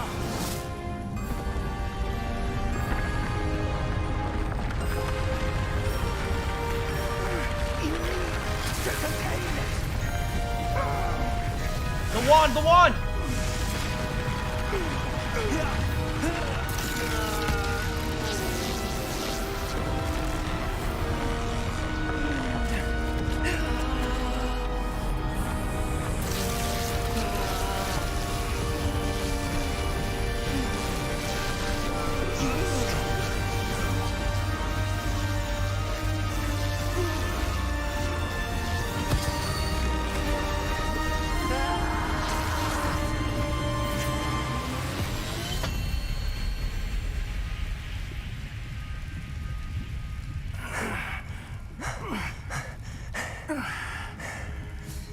Professor Ving. Professor. Miriam.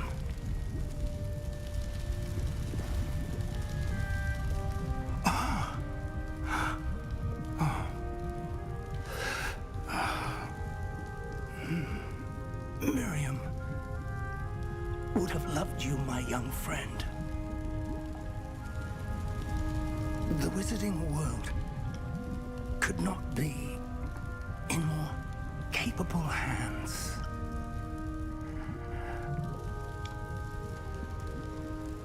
No, no, no, no, no, no, no, no, no, no!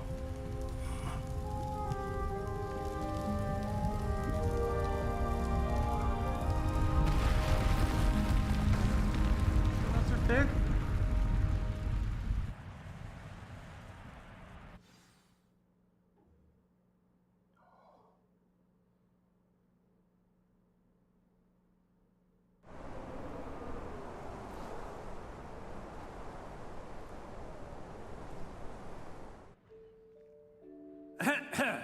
Professor Eleazar Fig, I dare say he was a beloved professor to many of you, certainly a long-standing colleague to his peers. A famed adventurer and seeker of knowledge, he built a reputation charging into the unknown, brazenly disregarding both discretion and safety, providing perhaps a rather unfortunate lesson for us all. His devotion to adventure was rivaled only by his dedication to Hogwarts. And of course, to his wife, Midi, whom we lost much too soon as well.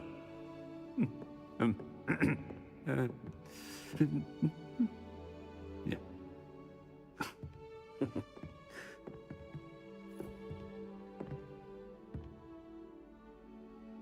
Professor Fig represented the best of all of us. Is Professor Black actually sad?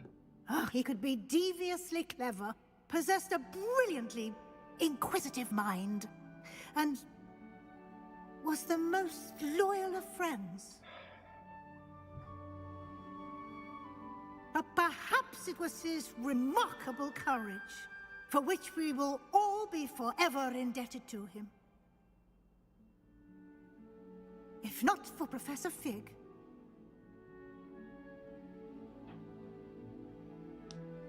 well, I can say with confidence that if not for him, many of us, let alone Hogwarts, would not be here today. Those that knew him best will agree that we must now honor him as only Hogwarts can, by wisely, resourcefully, justly, and bravely facing all that lies ahead. To Professor Fig!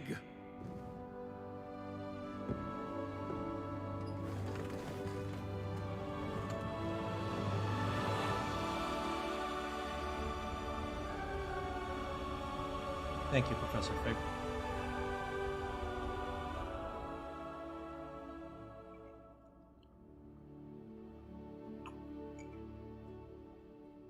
Never imagined we'd attend a funeral for one of our professors. Ominous. Glad Weasley spoke for Fig.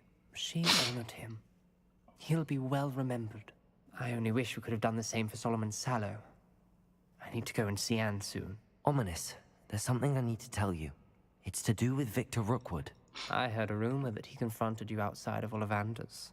Sounds as if you faced quite a fight. The rumor's true, and I did. But it's not that. Just before Rookwood attacked, he uttered something familiar. The same words Anne heard before she was cursed. Children should be seen and not heard. Wait, what are you saying? It wasn't one of Ranrock's loyalists who cursed Anne. It was Victor Rookwood. No. It was Rookwood all along. This can't be. The night Anne was cursed, all she saw were goblins. You see, since Feldcroft was of interest to Ranrock, it became of interest to Rookwood as well. That's why Rookwood was there the night Anne was cursed. He was working with Ranrock. When he saw Anne, well, he didn't want anyone to know. So he cursed her. Oh, so cruel. Rookwood got what he deserved. Thank you for telling me.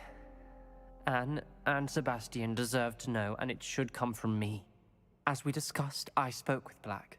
Sebastian's with the headmaster now, but perhaps there's a way to get word to him. When I find out, I'll send an owl. Hey, Fagit. Hey, Az. We've lost lots of friends. Looks like it's springtime.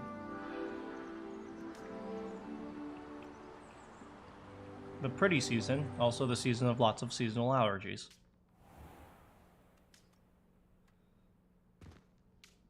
Morning.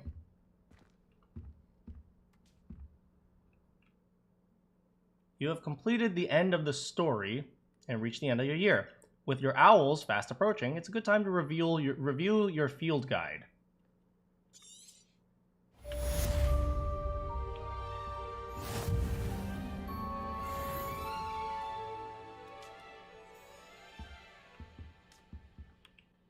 Alright, well, we defeated Ranrock. But I believe we have one quest left. Oh. Poppy? Poppy? Poppy? Hold on, I gotta go to the bathroom and then we're gonna go check in with Poppy.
Hello, everybody.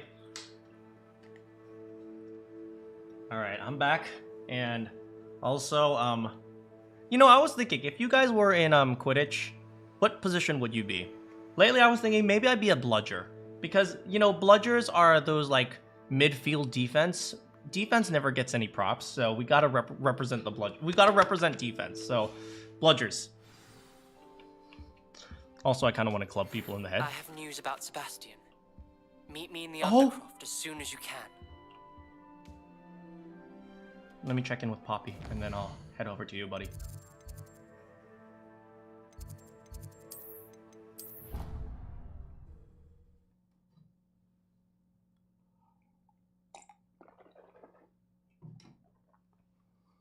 Off on another adventure, I'm gonna miss Sebastian, or not Sebastian. I'm gonna miss Professor Fig. Just the person I was hoping to see. I see Doran finally convinced you to leave the Snidgets. If anyone can keep them out of poacher hands, it's the centaurs. And I wanted to thank you. When the poachers ambushed us, it was nice not to face them alone. Of course. It's the sort of thing friends do for each other, isn't it? Lovers do for each I suppose so. I am glad you came to Hogwarts. It's already been my best year. I wouldn't want a repeat of Horntail Hall, of course, but I did enjoy the Three Broomsticks. Had no idea how lovely it was there. Had you never been to the Three Broomsticks? I used to spend most of my time with Highwing, and well, I don't know how Serona feels about hippogriffs popping in for a butterbeer. Highwing's the only one I would have gone with. Or Gran, of course. Oh my god. Oh my god. She went to get a drink with me.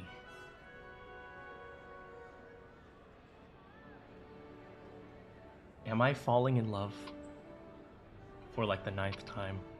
Yeah, yes I am. Nothing wrong with that. Highwing's good company. She is. Although I am beginning to see the appeal of human friends. It was nice to talk about my parents and Gran with someone. And share Highwing.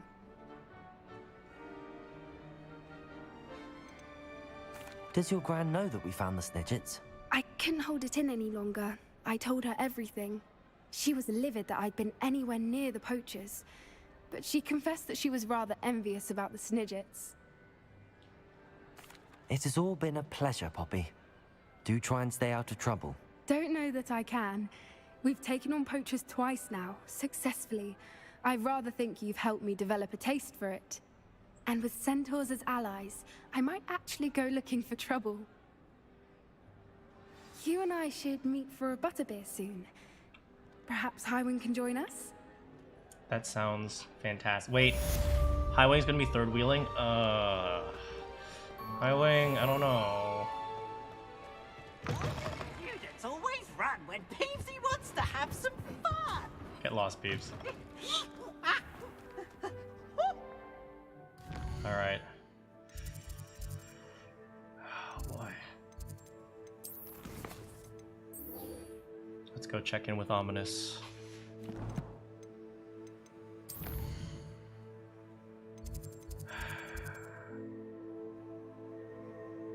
To the Undercroft? To the Undercroft.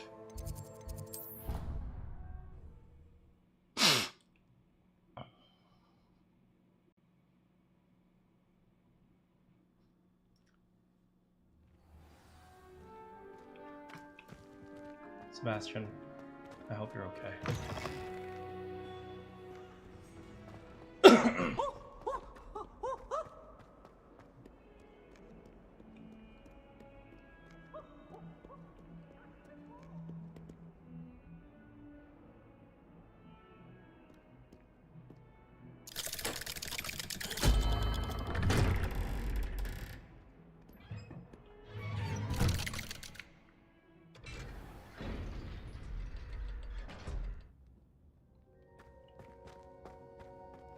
Thank you for coming.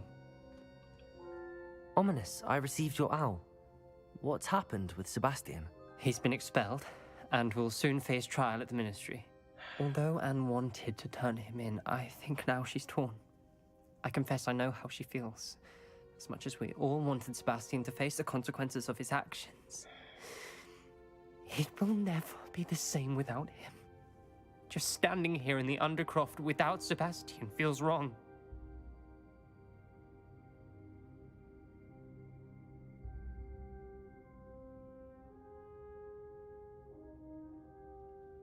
Hopefully after he faces his trial and maybe serves a few years, maybe we can greet him again. I never thought things would end this way. I hope we did the right thing. I hope so too. Were you able to tell Sebastian about Rookwood cursing Anne? I was. Black let me talk to Sebastian before he left. At first he wouldn't believe it. Then he realized it all made sense. Unfortunately, his anger only grew towards goblins and dark wizards. Anne was shocked too, but in some sense relieved to know the truth about who was responsible. I think it brought her some peace. I'm glad to hear it. She deserves peace. She does. Sebastian was my best friend. I can't imagine Hogwarts or anywhere without him. I know you two had grown close, that you were helping each other with more than just finding a cure for Anne. He never gave specifics, but I know it was important. He means a lot to us both. I hope we get the chance to tell him that one day. I know we had a bit of a rocky start, but you've proven yourself as a friend. I'm glad you came to Hogwarts.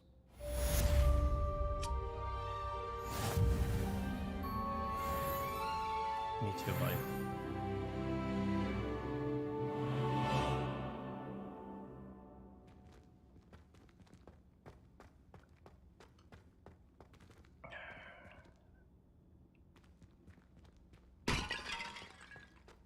I'm sorry it had to end like this, buddy.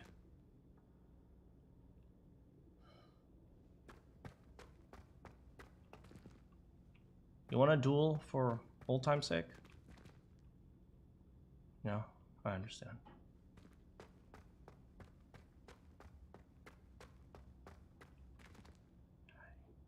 He helped me complete this picture, man. This is what helped me figure out everything.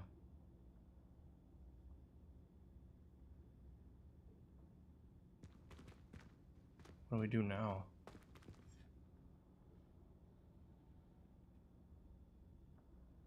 Maybe I'll ask San to teach me Avada Kedavra. In case I have to use it one day. In the same way that San used it against Isadora.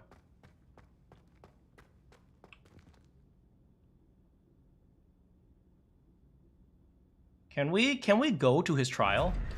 Can we go to his trial and be a character witness?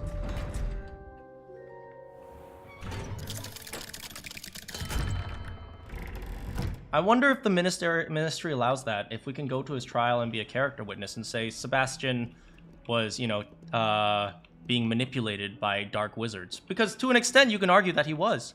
You can argue that he was being manipulated by, what's his name, Rookwood.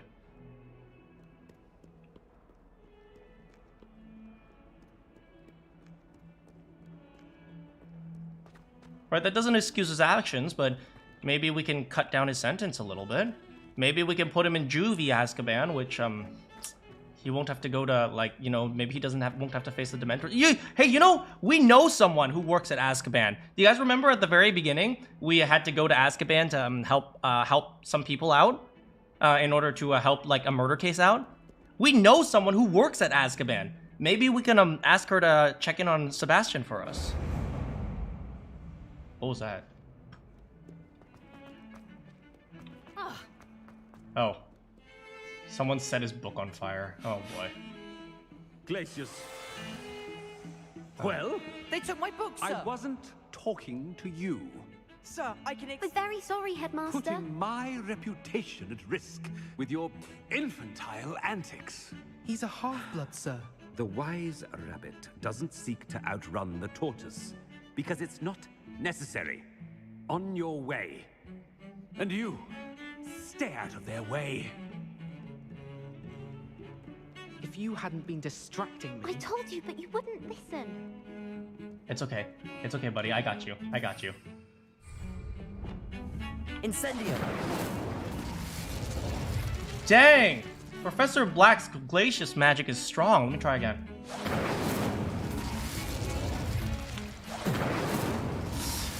His ice is too cold for my fire. Professor Black! Teach me how to make ice that cold! Professor Black! Professor Black!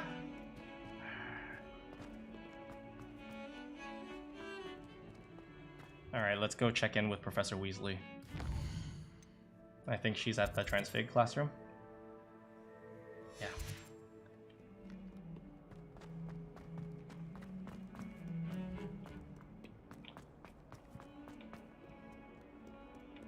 You know, I'd like to think that even after the game, the universe continues.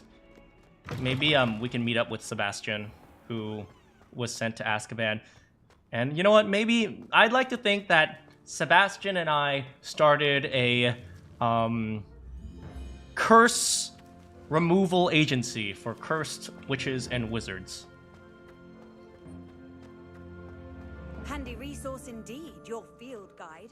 I'm most pleased to be included. After all that experience searching for curse removal for his sister Anne.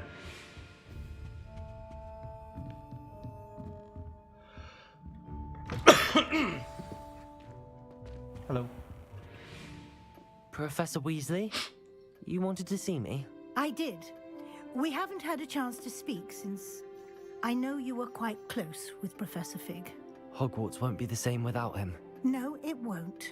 But I can assure you that he would want us to press on, and that he would rest easy knowing that the future of the wizarding world is in hands like yours. Thanks, Thank you, Professor.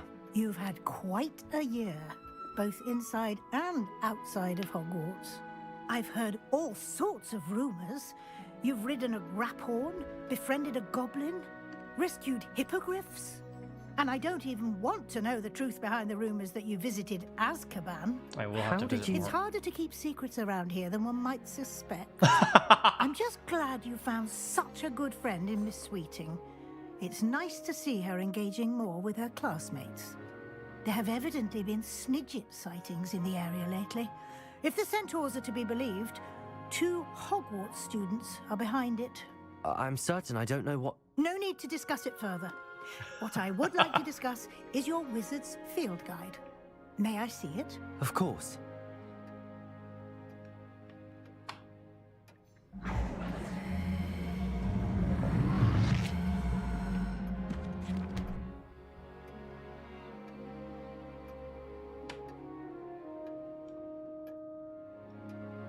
What do you think, Professor?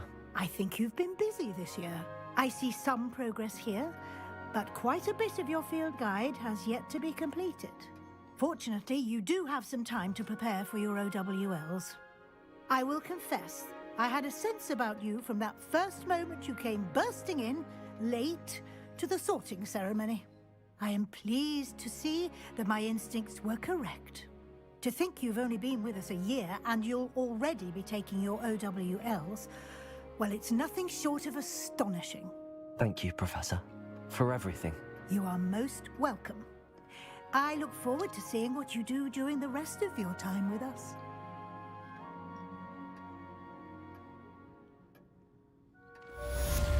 Thanks, Professor. We have another quest. Let me go ahead and check the challenges. Bam, and now all the challenges have been completed.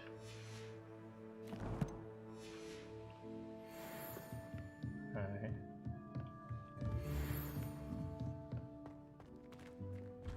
The House Cup. I wonder what this is about. Is this about how the fact that Hufflepuff is better than everyone? Yep, it is, it is.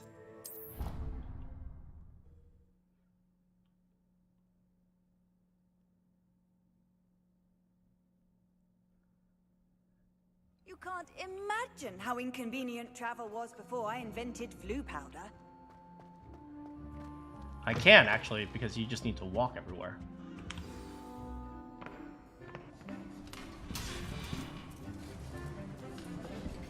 Oh, whoa, whoa, whoa! Whoa, whoa, Ravenclaw!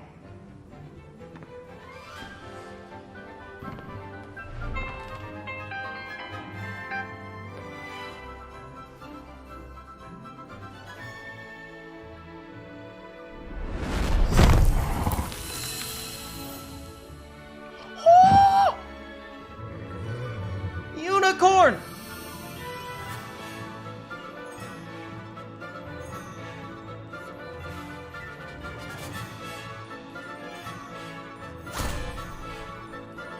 Dodo!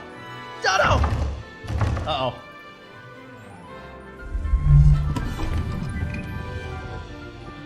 Oh no. It's a it must be the poacher who...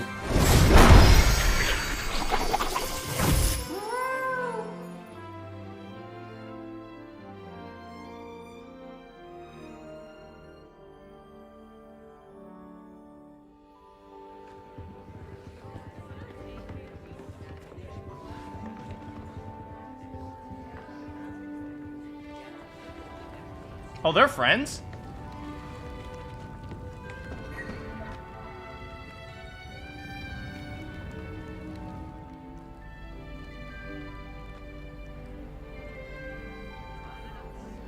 This year, we have seen our students exemplify the bravery of Godric Gryffindor. And now we can finish. The loyalty of Helga Hufflepuff. The wisdom of Rowena Ravenclaw. Boo! Boo! Worst house! Of Salazar Slytherin. And so, the winner... God, Ominous must be feeling awful. Excuse me, Headmaster, if I may.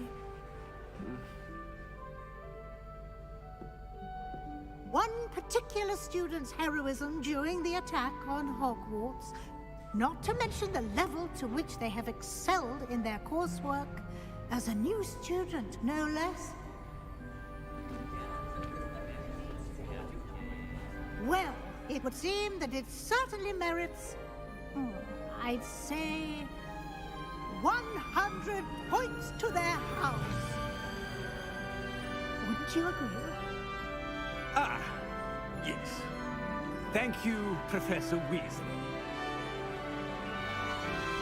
I suppose we have our winner.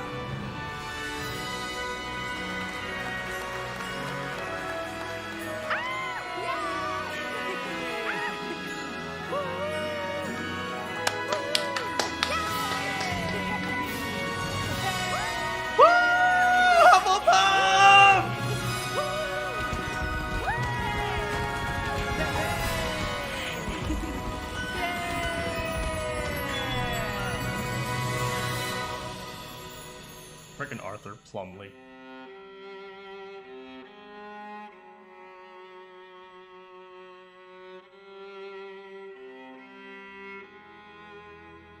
You know, I can appreciate a very simple ending to this game. Because if you ask me, the real ending was Professor Fig's funeral, so I can just appreciate that as an epilogue. And I also got a hug from Poppy, so...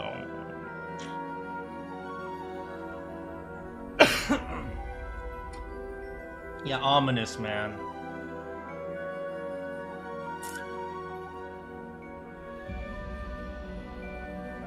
I can also appreciate that not every story ended in like a truly happy ending.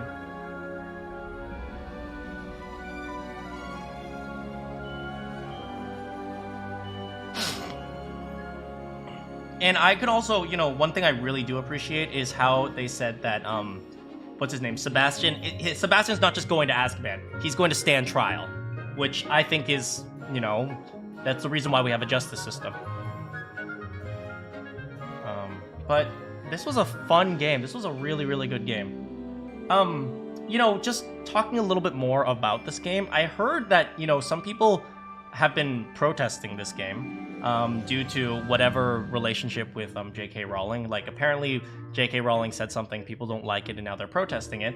And apparently some people have been getting bullied playing this game. And while that's not cool, I will also say, I wish I got bullied while playing this game. Do you know how much my viewers would skyrocket?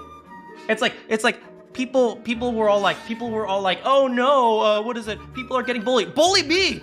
Bully me! Get more viewers onto the stream. No, like legit. If you want to bully me, please do, because I want more viewers.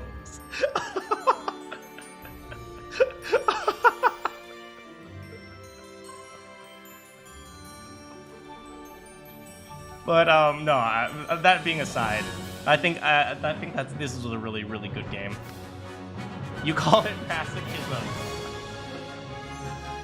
Well, if there's one thing you guys know about me, you know I like being stepped on. So yeah, I think the game just really nailed it. Like the feeling and the artwork, and just the general gameplay of it was just really fantastic. You know, the entire game were essentially just simple puzzles. It felt like a, you know, very simple RPG style game. And, you know, it doesn't have to be fancy, but I think the feeling it captured really, you know, captured like the world, like a world, like giving me an opportunity to like, you know, grow plants and raise animals. To me, that was probably more important than the actual gameplay to me, if you honestly, just because it gave the world a feeling of something other than, let me actually change this. It gave the world like a feeling of something other than the actual world itself. It kind of demonstrated that you can, like, the world has stuff to do, which I think is very important in any open world game. Yeah, and it was open world, and I feel like nowadays more and more everyone's doing more open world, and which is fine, but, you know, I can appreciate how they populated the world with stuff to do in order to make it feel like an open world. Like, the worst possible thing is when it's open world and then there's nothing there. You guys know, like, every time, like, I flew over a place, there was either, like, a poacher camp, or maybe, like, a town, or maybe someone who was suffering, or maybe there was a goblin who was on the run, or something like that. There was always, like, some little thing to look at. Unlike, you know, some open world games, you just run around and there's just nothing there.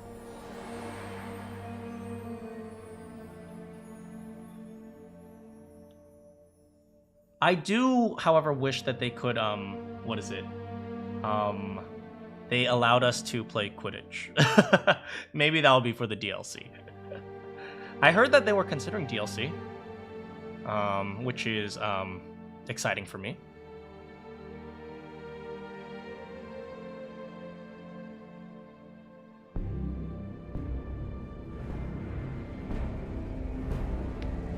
Yeah, but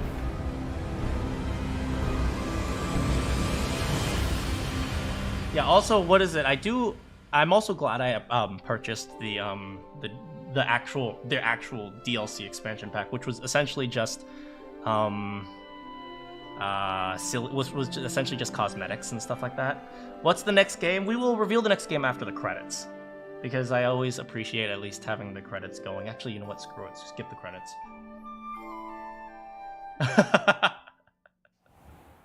Oh, we're back in my room. Okay, so what happens now?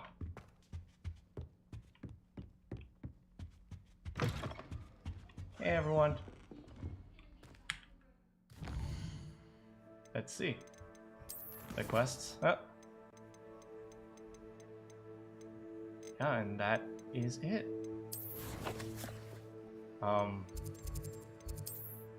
Of course, I think even after the game is done, I'll probably be firing up this game every once in a while just to feed some animals. I think I'll just be spending a lot of time in here. Hey, where's Deke? Deke?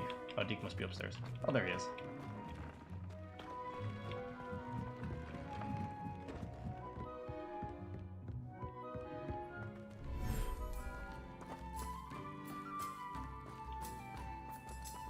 Look at all the birds. Burp. Oh. I would want some pets.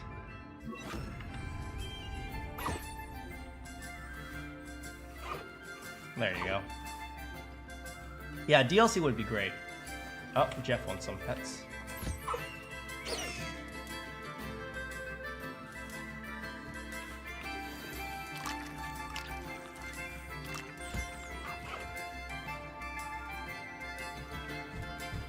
There you go. Oh, Caligo wants some pets. Alright, and this is probably where we will end our gameplay here.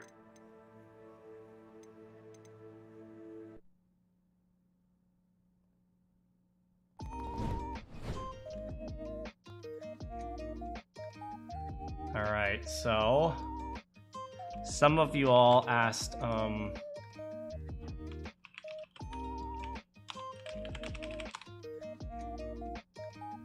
on 1 second, sorry.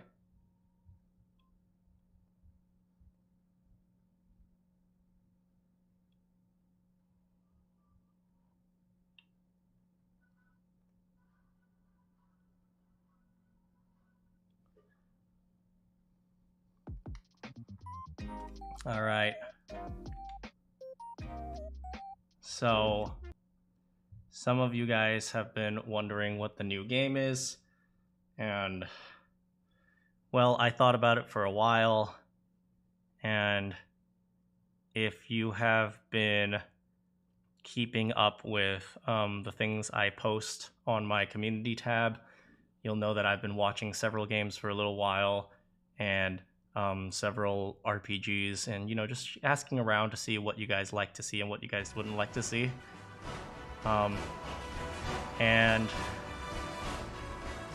I've decided that the next game will be Skyrim.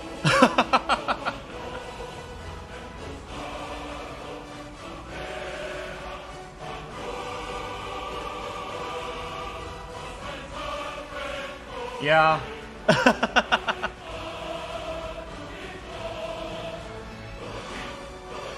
I don't actually know anything about Elder Scrolls, but I do know everyone loves it. I considered this one versus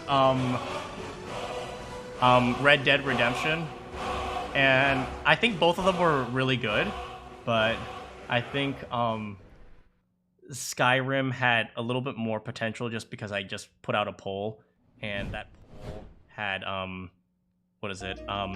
That poll was fresh in people's mind, and you know, if I actually look at the poll right now, I don't even know what I'm talking about right now, but hold on. Make some memes out of this.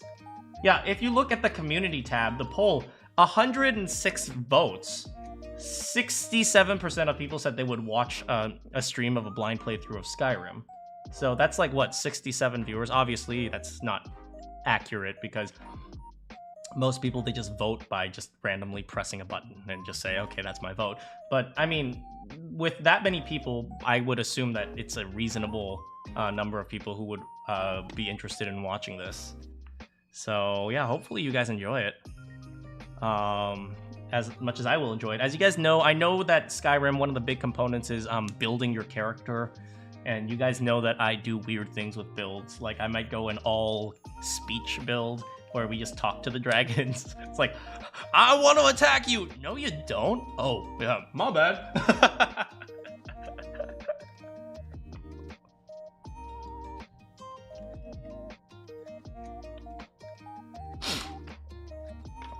Yeah, but I'm going to have to figure out how to install Skyrim on my computer tonight. Because I don't have it installed, so we're gonna see how quickly I can get that done.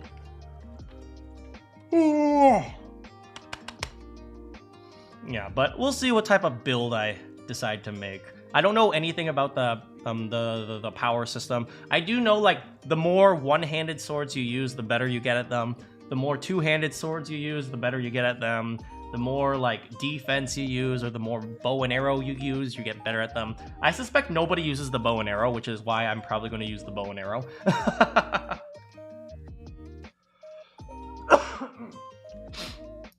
Oh, maybe there's a cabbage. Maybe there's a cabbage, like a farmer level. So maybe I can just grow a lot of cabbages. Well, back to simping for angry men. Is that Skyrim? I'd like to see me use the bow and arrow. I would too. I do generally enjoy using bows and arrows because generally they require you to, like, position well and less about, like, you know, swinging a sword and being strong. Because look at these muscles.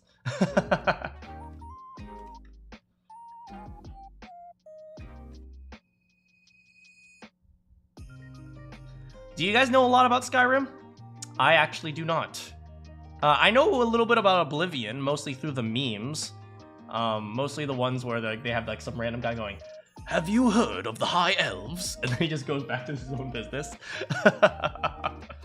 Apparently the AI in Oblivion is not very smart. You know, zero, zilch, nada. Well, you will enjoy this, Holly, I think.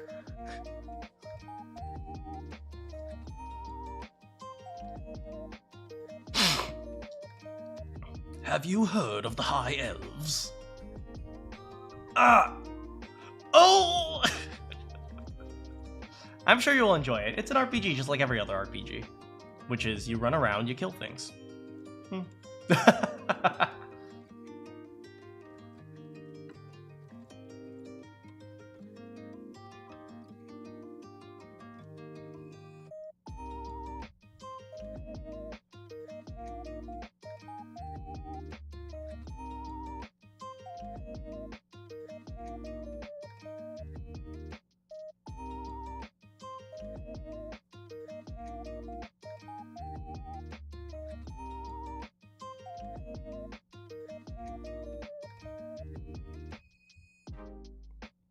You're gonna draw some guy to simp for, or you can wait, like Skyrim guy. Like, do you want to find, like, a half-naked guard? And I'm just saying, you know, do you know who you should simp for? You should simp for the honest guard who works hard to ensure that his mother has the medicine she needs to live comfortable in her older years. That's who you should simp for, not the guy who goes around pillaging villages and killing the mothers who need medicine.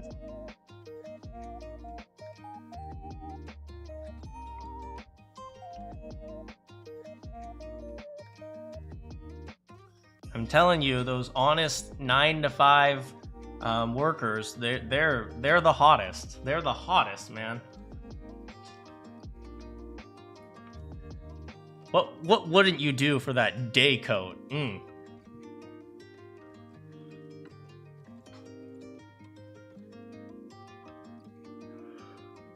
Oh. Anyway, what did you guys think of Hogwarts Legacy? I think this was one of the... It was definitely one of the best games I've played on this stream so far.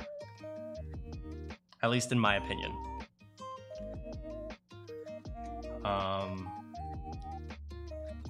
Yeah, it's a super fun game. It also it ran a little bit better than I thought. It still was a little bit choppy at the beginning, but I think eventually we got through those technical issues. I think, yeah, Hogwarts Legacy, I think the gameplay was great. I think, you know, the story elements were better than I expected. I honestly expected them to just say a story about, oh, the goblins are the bad guys. We have to teach the goblins how to stay in their place. But, you know, the story became a lot more complicated than that. It was more about, you know, the relationships between goblins and how both the wizards kept, you know, the goblins in kind of like a despair state. And then the goblins, you know, they fought back using like using atrocity. And so, yeah, it was a little bit more complex than I thought. So I'm glad they, you know, they actually talked about those types of things. And Sebastian's story was really heartbreaking, but I really liked Sebastian's story as well. Your dad loves it so much he restarted his game and is playing it again. Hopefully not as a Ravenclaw, because if your dad's a Ravenclaw, you got bad news for him.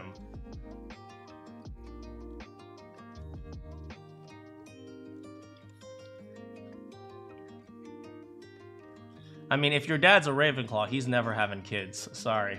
Sorry, Kemjo. But if he's a Ravenclaw, I don't think you exist.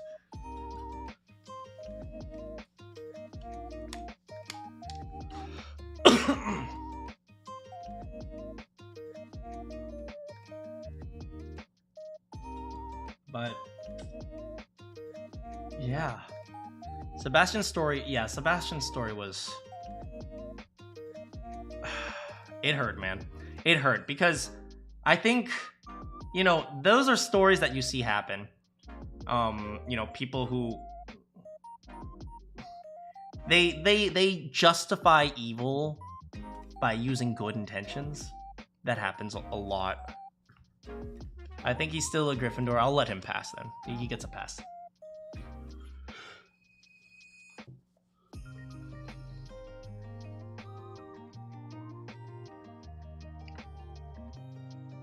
Yeah, it happens a lot. They start out with good intentions and then they slowly fall down a more evil path in order and continue to justify it using good intentions. It hurts. It hurts, especially, you know, how much sometimes you see, you know, these kids, they really want to be good. They want to be useful to the world. By the way, I've said this a lot. One thing I hate, the one thing I think is absolutely disgusting in this world is that we tell kids, you are the future. You guys are the generation that's going to change the world. You guys are the future. It's like, these kids barely know how to do basic arithmetic, and you're telling them that they have to be responsible for all of civilization? It's like, that's just beyond... That's just beyond... abhorrible? Abhorrish? That's abhorrish? You guys know, it's terrible. It's a terrible thing to do. It's like... I don't, and like nowadays because of that, lots of kids, they're like trying to, they feel the pressure of being good, and if they haven't done something good by the age of like 14, they feel like they're useless. The road to hell is paved with good intentions. Indeed it is, and yes, that is the saying. And that's one of the reasons why I didn't like, what is her name? Thumber, the Swedish activist who was like 15 when like the news started propping her up on a pedestal, is like Thumber or something like that, like the Swedish girl. And because, like, you know, it's like, okay, that's great, she's an activist. First of all, she's 15, she has no idea what she's talking about, so chances are she's just being fed like information from other people who are telling her what to say. And it's like, what a way to turn like children into like these social monsters. It's like, if you haven't done what this 15-year-old girl has done, then you're not as good, so you better go out there and protest something. It's just horrible. Which is why, you know, I see nowadays even more these young kids who are going out and saying like, I have to do good in this world. I have to, you know, make sure that my voice is heard and that I've changed the world by the time I'm 12. It's like, no, it's like, you want to change like 0.00001% of the world before you die. It's like, that's the real goal here. It's like, I'm sorry, but You know, the people who get written in the history books for changing the world, they don't actually change the world. It's like everyone else has set up a situation where this person could bring it all together. But it's like, at the end of the day, you know, someone has to be remembered and a whole bunch of people are going to be forgotten. So that's one thing I don't like. It's like, you know, nowadays we're trying to, you know, we're using essentially media and remembrance, or like media like attention to justify doing good deeds or whatever it is. It's like people don't even you know, protest because they believe in what they believe in anymore. Nowadays we protest because, you know, it's the thing you're supposed to do. And actually, one of the reasons why this is fresh in my mind is because I recently talked with one of my friends who used to be very, very big on protesting, and she actually was talking to me and how she felt like she wasted a whole bunch of time in college going out protesting things that she didn't even understand. And I kind of feel for her. Like, well, what am I going to say, right? It's like, I told you so. It's like, no, I'm not going to say that. But, you know, I can't, what I said was like, well, you know, you still, you know, got through college and you are, you know, currently pursuing a reasonable career. So it's like, you know, what you can do is, you know, try to just focus on moving forward.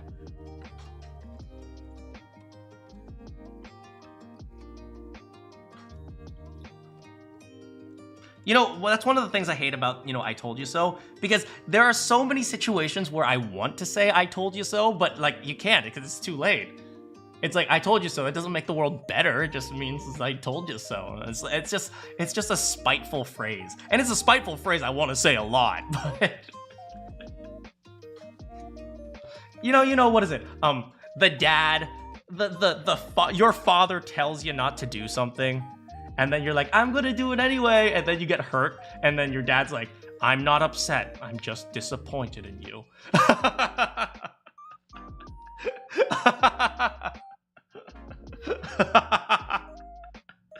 That's what I feel like a lot.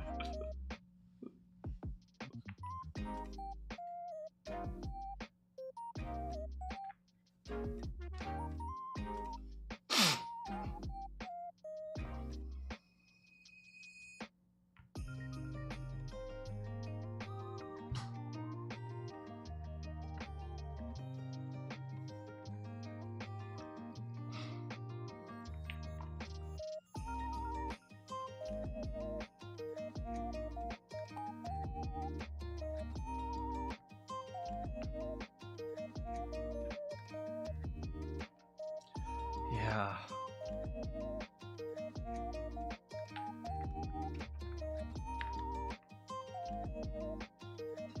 Oh, man. I am not sure what I'm gonna do when it comes to Skyrim. Because I know the entire game might as well be a meme by this point. I wonder if you guys will watch. I hope that you guys will watch. I know you guys voted that you would watch, so I hope you guys will. Skyrim. Oh, it's only $40. Huh, it was $60 last time I checked.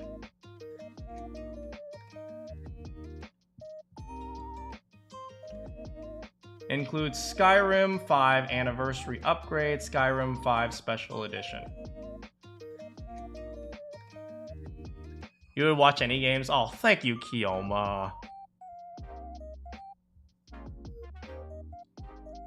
Thanks so much. You know, it's always a pleasure having you here. Man, I'm also kind of sorry that I, what is it? Oh, do you know what we should do, actually? Hold on a second.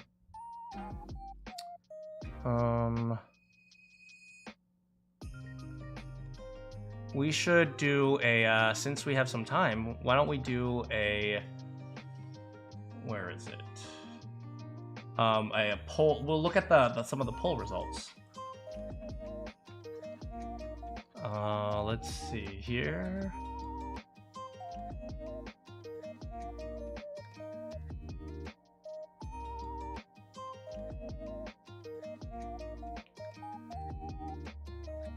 How about here? Yeah, let's look at some of the poll results. Have I played any more of Effie Engage? I've actually have not. I've done the paralogs, or the paralogs for the Doting Sister for obvious reasons. What obvious reasons? I mean for reasons. No, I did the Doting Sister paralog because what is it? I just wanted something to do. I've been still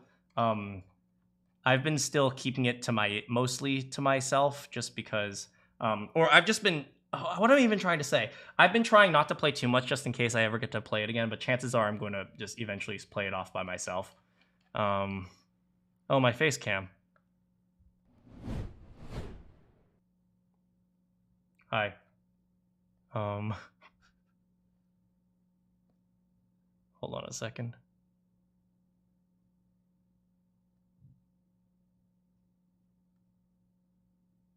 You know, this is probably as good as it's gonna get.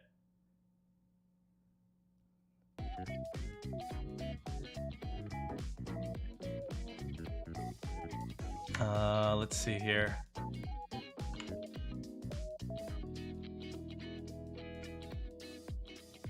All right, close enough, guys. All right, so let's see here.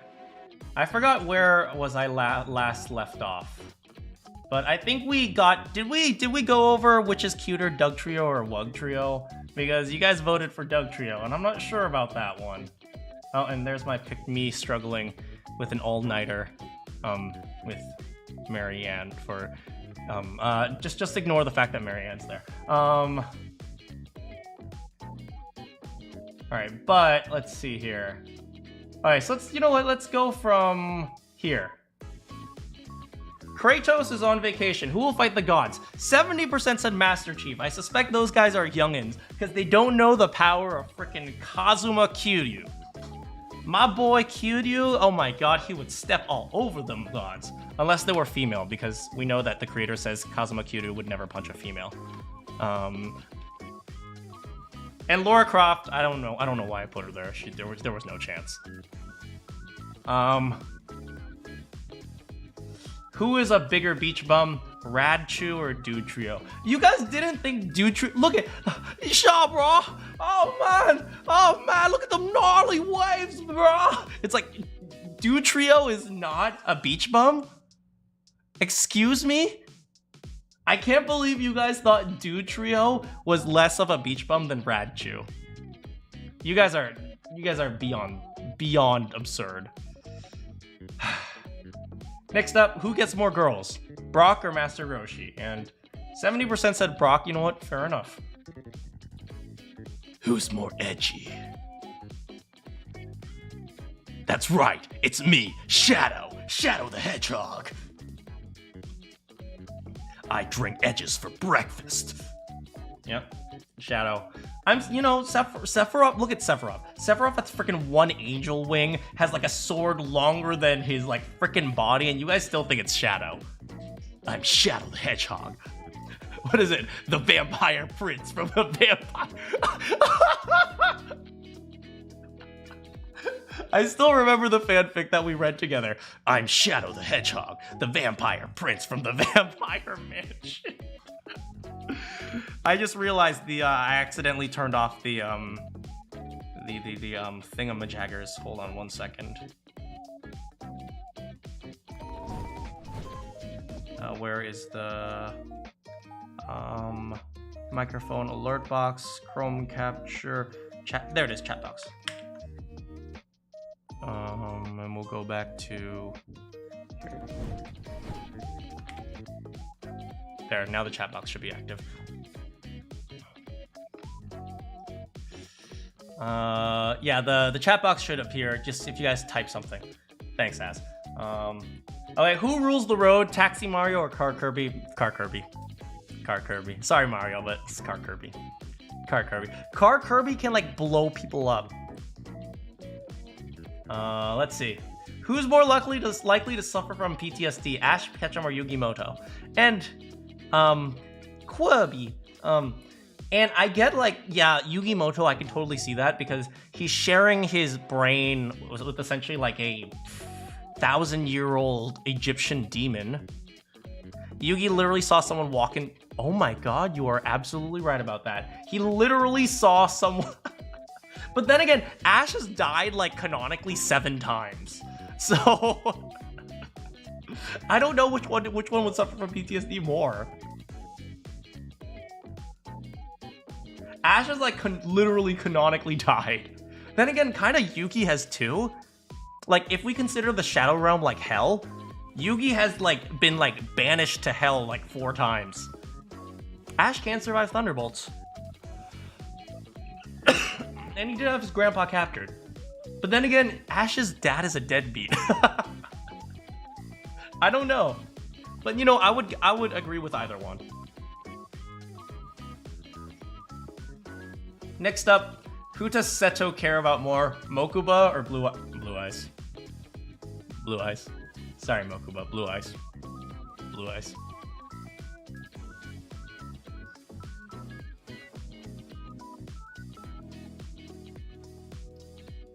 You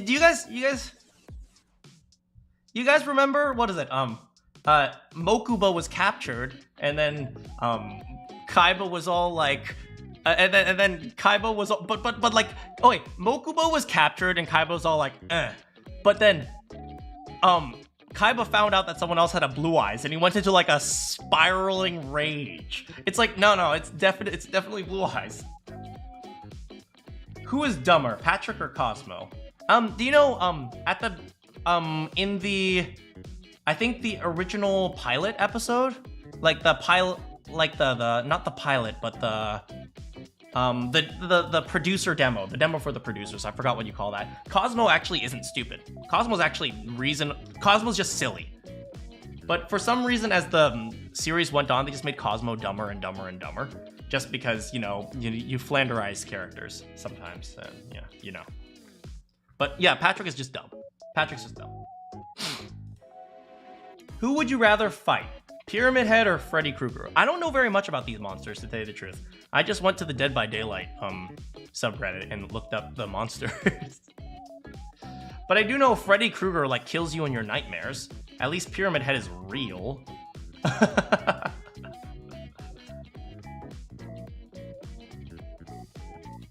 Yeah, at least you don't have to like fight Freddy Krueger in like a fantasy world where anything can happen. Or a Pyramid Head. It's like Freddy Krueger, he's also weighed down massively by his sword. That is true. But also, like, you can shoot 1,000,000 bullets into Pyramid Head and nothing happens. That's also kind of scary too. But then again, you do the same thing for Freddy Krueger, so I don't know, but I guess Pyramid Head would be the right thing to fight if we had to fight one of them. All right, run, someone is chasing you. Who? Pennywise or Sadako? Did you know The Ring is actually the one horror movie that I wasn't afraid of? So for those of you who don't know who Sadako is, I think the American version of The Ring, her name is something else, but Sadako is her Japanese name.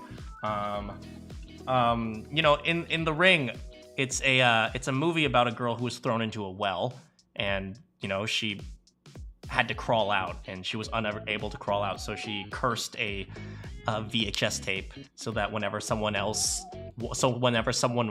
the VHS tape, she could crawl out, and well, she would murder them because vengeful spirits in Japan. To tell you the truth, like the first time I watched The Ring wasn't The Ring. It was Scary Movie 3. So Scary Movie 3 is a series of movies that isn't actually meant to be scary. They're meant to like make fun of horror movies. And I was actually scared of Scary Movie 3. That's how much of a coward I am. And Scary Movie 3, the main theme of that movie is making fun of The Ring. And yeah, I remember, being horrified of this monstrous girl who would come out of like the TV because you watched a tape, to the point where I actually stopped watching TV for an entire month. That's not even a joke. I legitimately stopped watching TV for the entire month just because I didn't want to accidentally watch that video. And you know, when I finally sat down and watched The Ring again, I realized, you know, Sadako, I almost just felt like I wanted to give her a hug. It's like that poor girl has been trapped down there. It's like she deserves so much freaking better than that. Like, she died, you know, struggling for her life trying to get out of a well, man. It's like, I don't even blame Sadako. It's like, some people are sick. So, yeah. Sadako is like the one movie villain or the one like movie monster I'm actually not afraid of. If I ever saw Sadako, I just want to, you know, help her fix up her nails. A big thing is that all her nails have been ripped off because she was clawing her way up and she never made it. The one thing I'd do is I'd put bandages on her nails and try to give her a haircut and try to give her a bath. Because she must be like, dang. Yeah, I'd try to give her like a shower or something, like a warm bath. She must be caked in dirt. Yeah, I'd probably die in the process, but I don't think I'd realize I was dead until I was dead. So, yeah, Sadako's the one movie villain I'm not afraid of. At least not anymore. I used to be afraid of her. Pennywise is just weird. And then, who wore it better? Zuko or Shoto? I'm pretty sure everyone knows who Zuko is. For those of you non-anime watchers, this is Shoto Todoroki? Todoroki, yes, that's right. From My Hero Academy, and they both have scars. Both given to them by their father. Well, I mean, I suppose Shoto's was actually given to him by his mother, but it was effectively given to him by his father. Yeah, and well, they both are essentially firebenders. So, paralogs, illusions, similarities, metaphor. Maybe we should analyze these guys in your English class. Apparently, you guys like Zuko. Who would win in a pie eating contest, Voldemort or Yoda? Apparently, people think Yoda. Does Yoda eat a lot? I don't actually remember. I know, but I like Yoda. Yoda's a cool dude. Shoto also has the ice. That is true. He also has ice. But I will never use my dark side. Oh, I will never use my left side in battle. That's my father's side, and I am not my father. I don't know what he sounds like in English.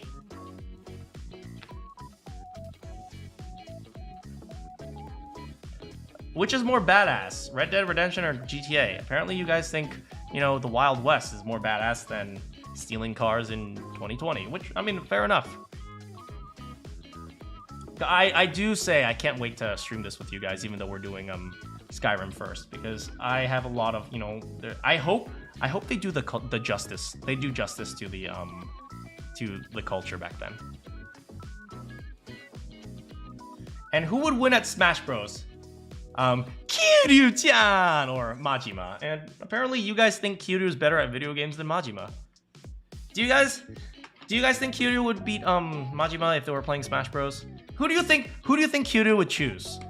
Who do you think Kiryu would use in Smash Bros? And who do you think Majima would use? What if Majima just uses Villager? Oh god! Majima uses just like the most normal looking thing. Let's I don't know.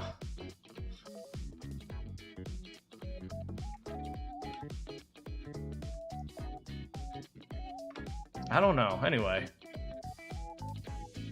Who has more money? Bill Gates, Seto Kaiba. Well, Seto Kaiba. Who's lazier? Snorlax or slacking?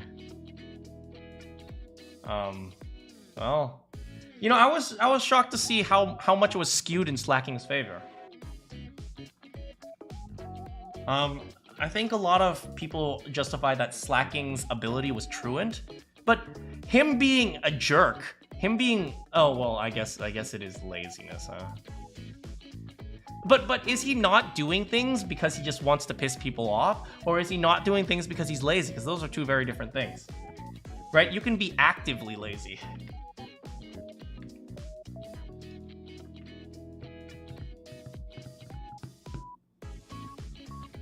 Snorlax just sleeps all day. Yeah, that's true.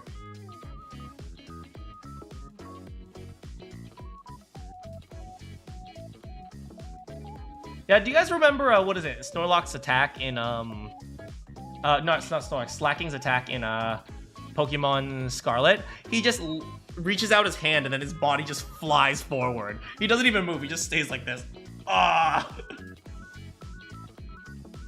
Next up, we got who does more for Mystery Inc? Daphne or Velma? And, I mean, this one was kind of a no-brainer. Which means it's Daphne, because no brain. Boom! You know, back in the day of,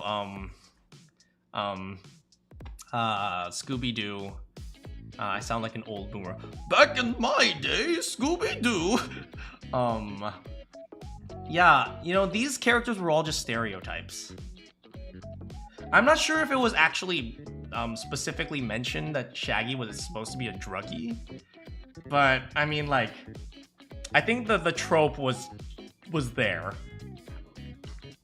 And, you know, Velma and Daphne and Fred, they were kind of just like, you know, the tropes of high school kids.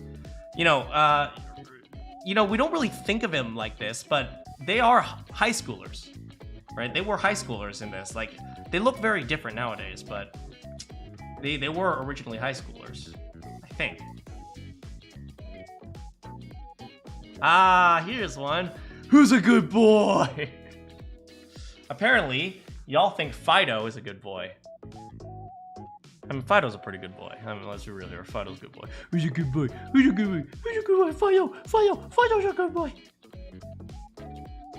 And then Grievard.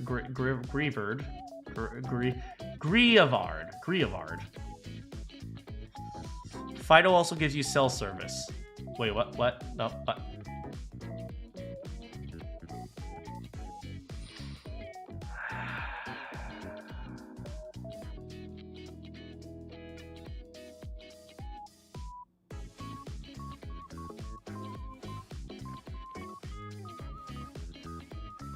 Who would you rather take on a date, Mike or Sully? Really? Really, guys? You guys wouldn't take Mike on a date? Or maybe it's because Mike is already dating someone, in which I have to say, that don't have to stop you if you know. But then again, Sully is big and fuzzy.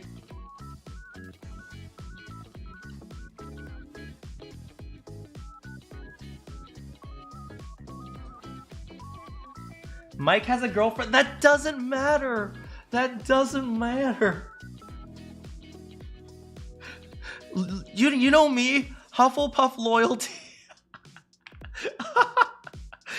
I'm such a bad person.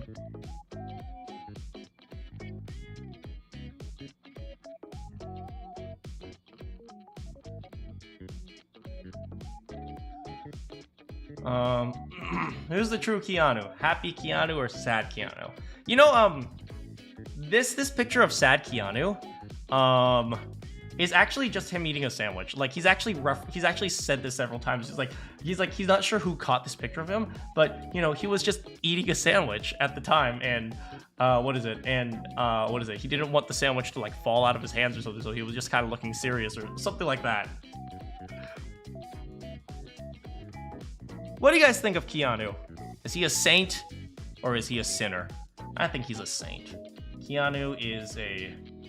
God, he seems like a nice guy. I know that, apparently his life has been kind of miserable, so... I find that the people who've had the worst lives generally are the nicest, which is, you know, maybe sometimes sad to say, but does that mean I have had a miserable life? Am I nice, guys? I'm just kidding.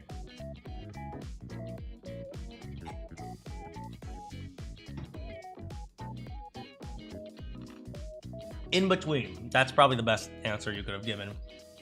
I will say my life hasn't been blessed, but I'll also say my life could have been way worse. Based on all the things I've seen in my life, like all the sad or tragic events, if you want to classify them, that I've been through, my life, things could have gone way worse. So I am, at the very least, grateful that things worked out the way they are.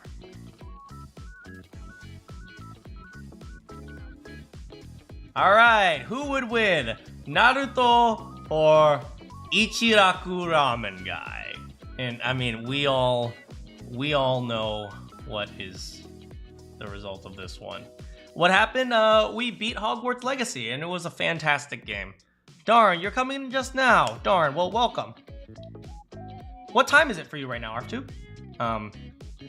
We have, okay, yeah, let's be real here. It's the ramen guy, right? Naruto could be all powerful, and then the Ichiraku ramen guy would be like, yeah, but if you do that, I'm not gonna serve you ramen. And Naruto will be like begging like a slave. 10:19, aw, dang. Too bad, you just missed it, man. But it's okay, what is it? You can always rewind this stream after the stream is over.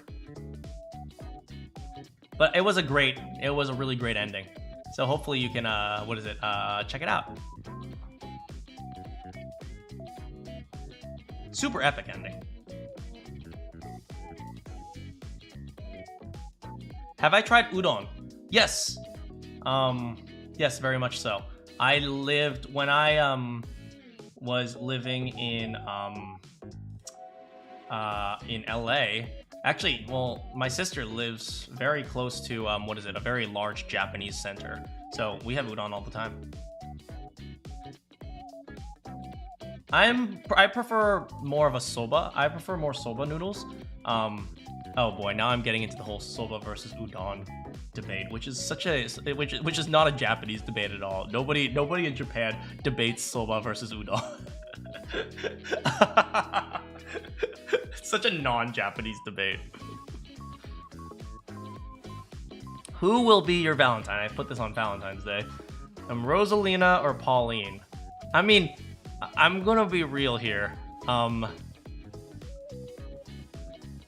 Who will be my Valentine?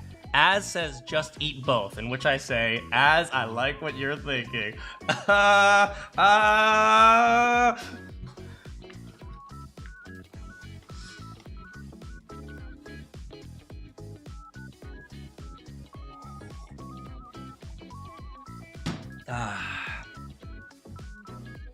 I mean, I love taking my viewers out of context. Just eat both. I don't eat soba that much. I mean, fair enough. Soba, I think, is a bit more specialized than udon, at least in terms of making it. You have to, there's like a special buckwheat that like flour that you need to use, and you have to do whatever. Udon is generally just regular flour, I think, but I don't know. I don't know anything about Japanese noodle making. Does udon kind of taste like thick? Hey, baby, you like your ramen thin or you like it thick?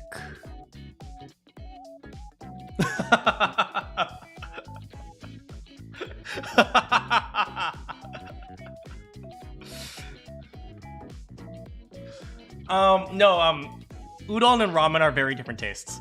Udon and ramen, well, first of all, they're made differently, and second of all, they're generally served differently. Udon will generally not be served with the type of, broth ramen is served in. Ramen is going to be a lot richer in a texture. Right back at you, knock knock. Oh no, not this again. Wait, first we gotta go over the poll anyway. Okay, I'm gonna be honest, if I saw this poll, I think I would explode. I could not vote. I would not be able to vote for Rosalina versus Pauline, because oh my god, mommy Rosalina, but oh my god, mommy Pauline. It's like, can I have both? It's like, oh my god, it's like, oh, I don't know what I was thinking putting up this poll. How would I possibly make a decision? It's like, damn, what I wouldn't do to be a Luma, to like spend all my time with Rosalina, but dang, what I wouldn't do to be a New York City dweller. Hey, Pauline, forget about it.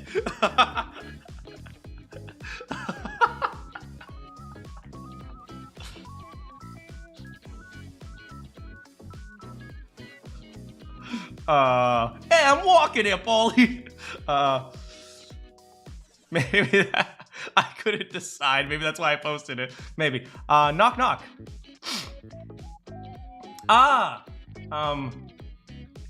You guys might not understand this one. Some of Az might. Lynn's paralogue in Fire Emblem Engage really does a great job capturing the gameplay of Fire Emblem 7. So in Fire Emblem 7 was really known for sending a million units at you, and you just had to find a way to funnel them all. So here's poor little Jean just standing in front of the bridge. And here is everyone else. This reminds you of Three Houses Back.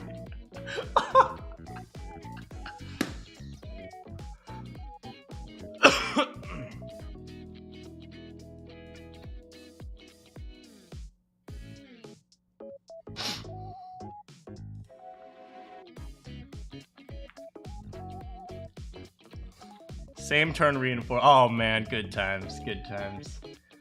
RFTube says, have you heard of Candace? I have heard of Candace. I heard she has great nuts. Alright, here was just a quick poll for Hogwarts Legacy. And I just want to say thank you everyone for coming to my Hogwarts Legacy streams. Specifically for all the boon calves. For some reason, all of you preferred to say definitely instead of doing it now. No idea why, but thank you for coming. Who is the ultimate android? And I knew how this one was gonna go, right? We can't have Marcus fighting for independence. You guys don't have feelings. Robots don't have feelings. We all know that Connor is the best. Connor's the only one with feelings, because who wouldn't have feelings for Hank?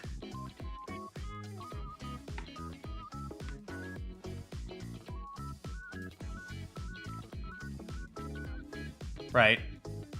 Marcus is cool, but let's be real here. The only person who could ever invoke feelings in androids is Hank, right? Hank, my boy, my lovely boy, and in my playthrough, I think I got Connor and Marcus killed.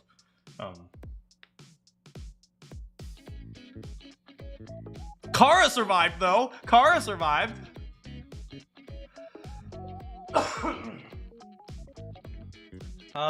Do I know her boyfriend, Mike? Well, I heard he is a cowboy, so he raises pretty nice oxes.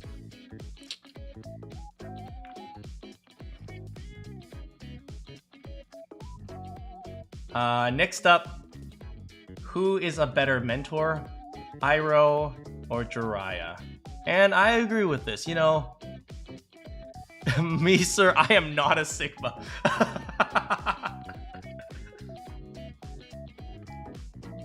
I'll be an alpha. I'll just stick to the normal alpha. Jiraiya, who is Naruto's mentor, Iroh, who is Zuko's mentor, and Arf saying the S word. He's gonna say the S word. S-I-M. He's gonna say it. He's gonna say it.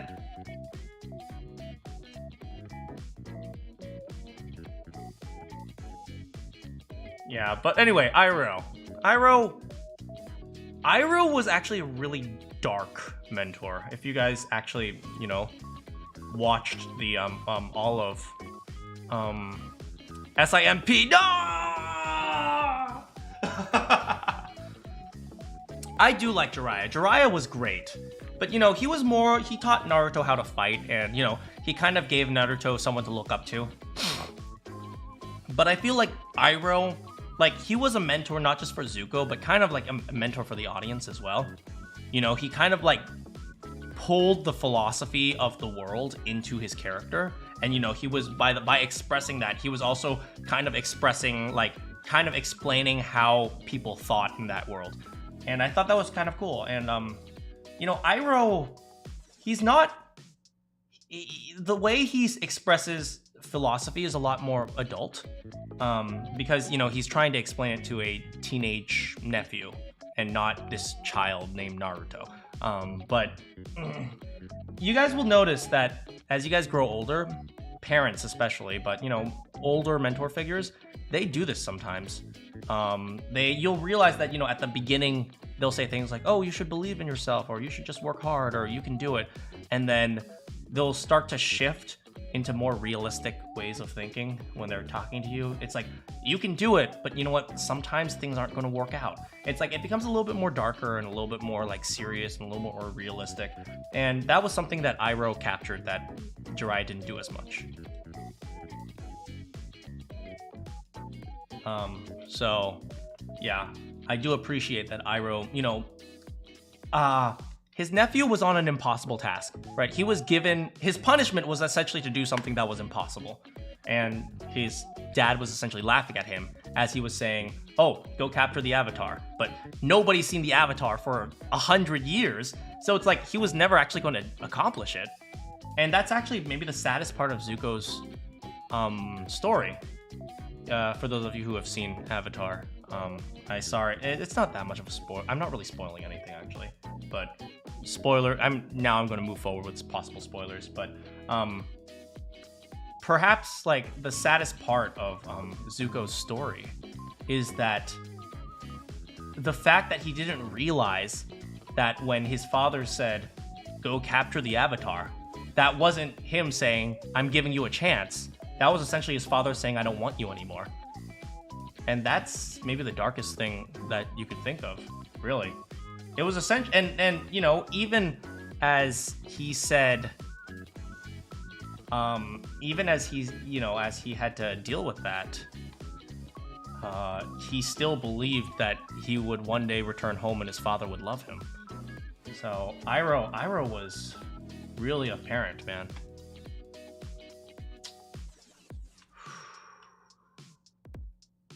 Anyway, that got deep. Who's stronger, Yoda or Lego Yoda?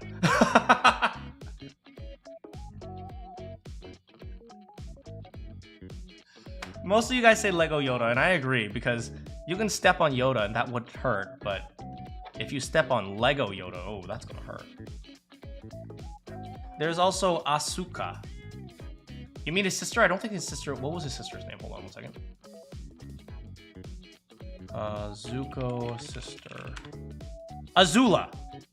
You mean Azula. OG Yoda? I don't know. I don't know. Have you ever stepped on a Lego Yoda? That frickin' hurts.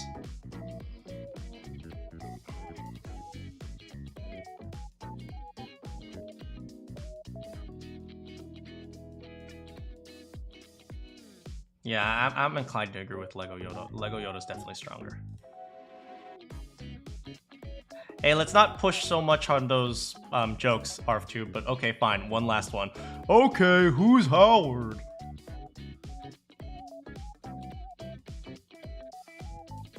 Alright, who punches harder? Kratos or Jotaro? I don't know the answer to this one. I don't know, because Jotaro can literally stop time, right? So, I mean like, punching at...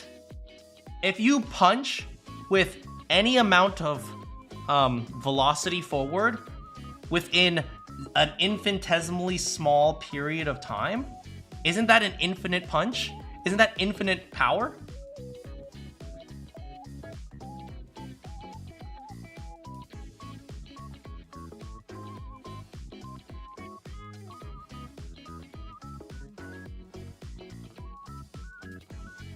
Well, Kratos is also a god, so I don't know. I don't know. Are we using Star Platinum, the world? Star Platinum! Zawarudo! Ziwaldo.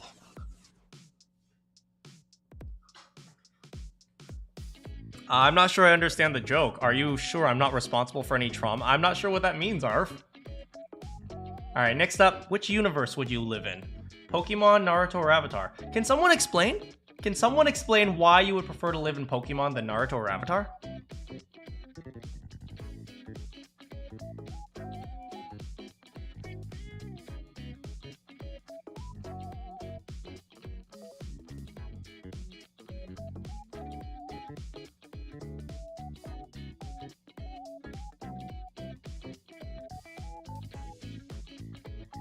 Alright, ARFTube is gonna try.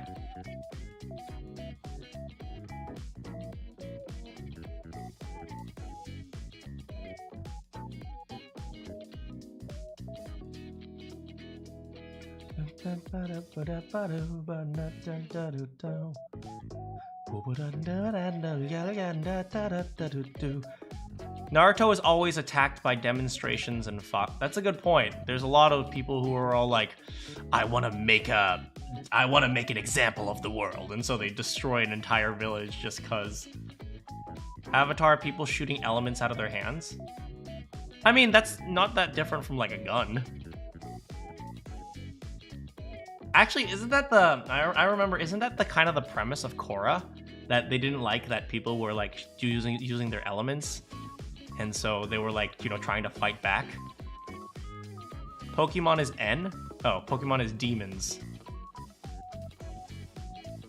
And they're cute demons. Okay, so you know what? Fair enough. Fair enough. Fair enough.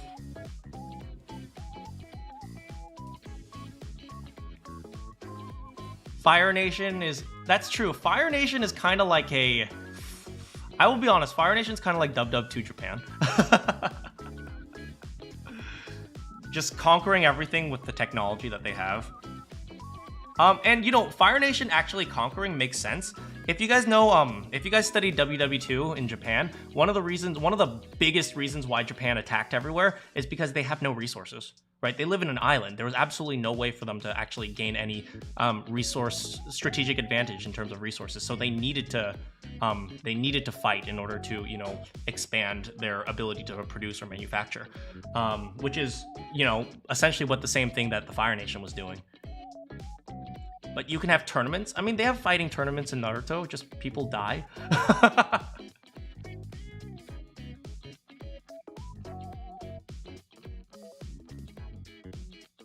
Yeah, so I mean, in the Fire Nation, they were essentially, you know, they were expanding their territory, I believe, for resources, which is very WW2 Japan. So, do you guys learn about the World Wars, either World War I or World War II, in your history classes, or do you guys not learn about that until way later? Because I remember when I was going to school, I didn't learn about World War I and World War II until like 11th grade, and I have no idea why they didn't teach that. I guess maybe it's just too recent of a topic, and they didn't want kids to be touching that. You learn about both. Oh, interesting. I mean, then you're probably older than I originally thought you were. But yeah, like I didn't learn it until like 11th grade. But yeah, and you know, you learned it in 7th grade. Wow, history curriculum certainly changed. You learned both, don't remember when. Oh wow, you too, Kioma. Huh. Like, obviously, you're not going to be learning everything about World War II, because World War II is really complicated. But the fact that you guys even touched the subject in the first place, nobody would go anywhere near the subject, and I can't even get started on talking about Soviet Russia afterwards. Not a single history teacher I ever discussed, I ever talked to until maybe like 12th grade would even talk about communist Russia. Or maybe like communist China, or maybe like afterwards the Vietnam War. None of them wanted to talk about any of that. And I suppose maybe it's because it's just such a touchy subject that, you know, it's just too close to when it was learned, when it happened. Maybe now that it's been like, you know, a few years after I've been to school, maybe people are a little bit more comfortable with it now. Yeah. Yeah, for me, what was I saying? Oh, cool. Thanks for subbing to Kioma as well, ARF2. You're learning about the Vietnam War, really? Dang, I didn't learn about the Vietnam War in up until, not even until after high school. Like, they wouldn't touch the subject.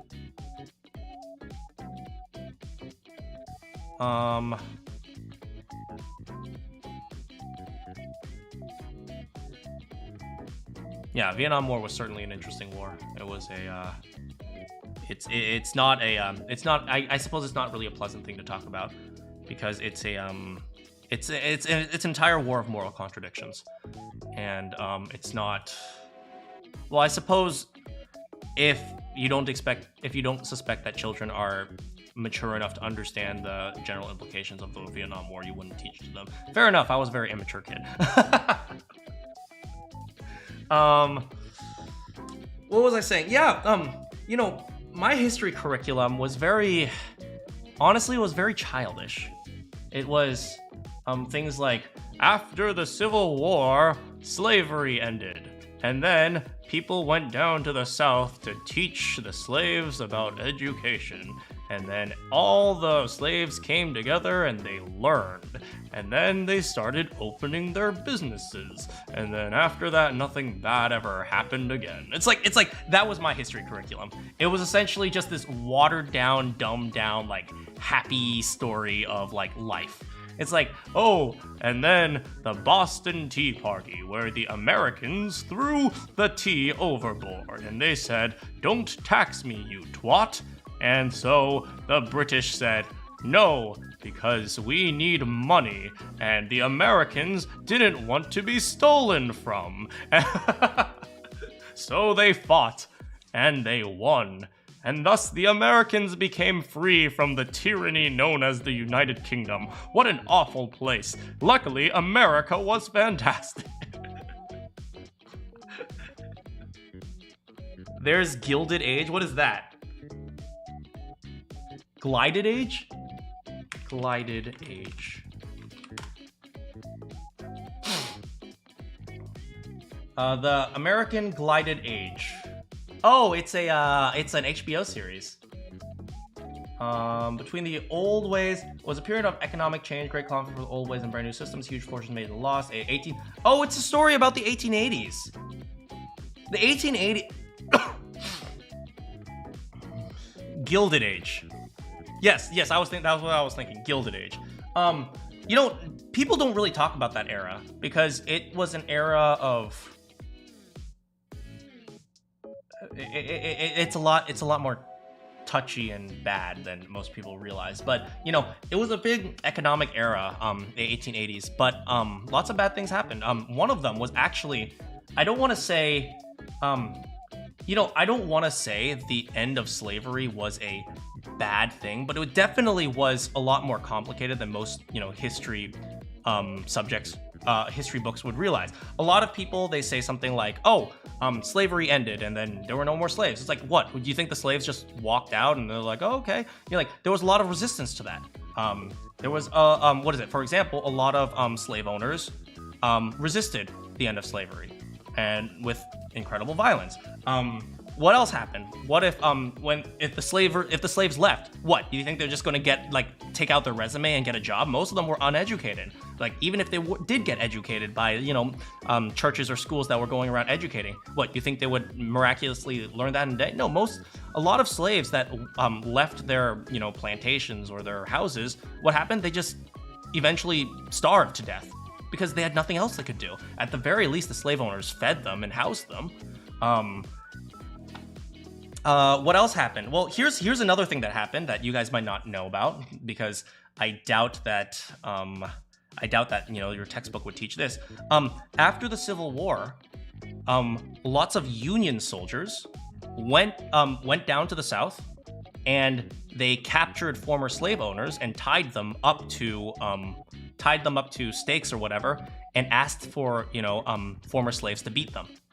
Right? They would do this in the name of justice. So these Union soldiers would go down, they would terrorize these former slave owners, and then they would ask the slaves to go whip them.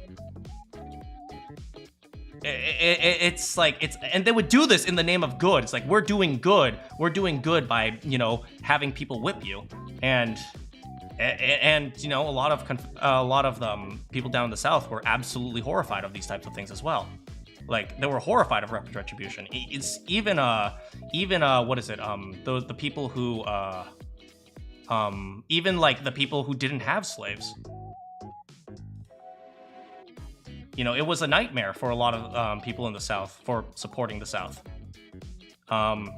What's more, a lot of businesses failed at the end of a lot of agricultural businesses failed. It's like there were a million things that happened because of the Civil War, and I don't think they teach you that. And then the Gilded Age, which happened like maybe 20 years after. So yeah, there were a lot of problems that happened in that era. I saw something sus on your video called "When You Sleep with My Dad." Wait, what? Yeah, so, I mean, what is it? You know, they don't teach you these things. How do we even end up talking about the Civil War? Right, we were talking about the Vietnam War. And then, okay, so we were talking about the Vietnam War. And then we, how do we get here? Oh, and then somebody said something about racism. And then, I don't remember. Anyway, we're talking about the Civil War right now, and but yeah, there was a right. We were talking about something along the lines of how, you know, people don't want to talk about, you know, history in its more true form, because one thing that I think is difficult for people to understand is that, especially when you're young and you're learning about history, as like events, like one event at a time. This is kind of like what I was talking about with Professor Binns.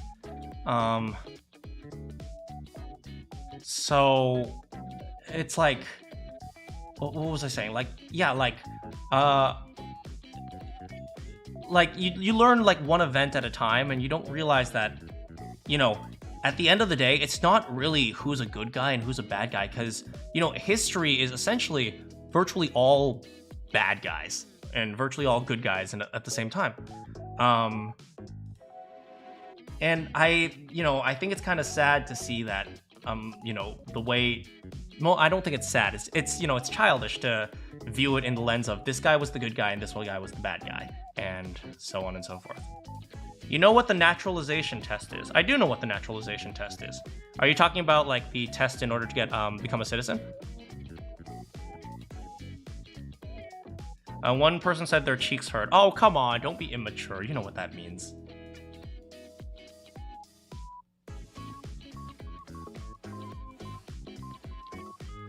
Do you know anyone taking the naturalization test?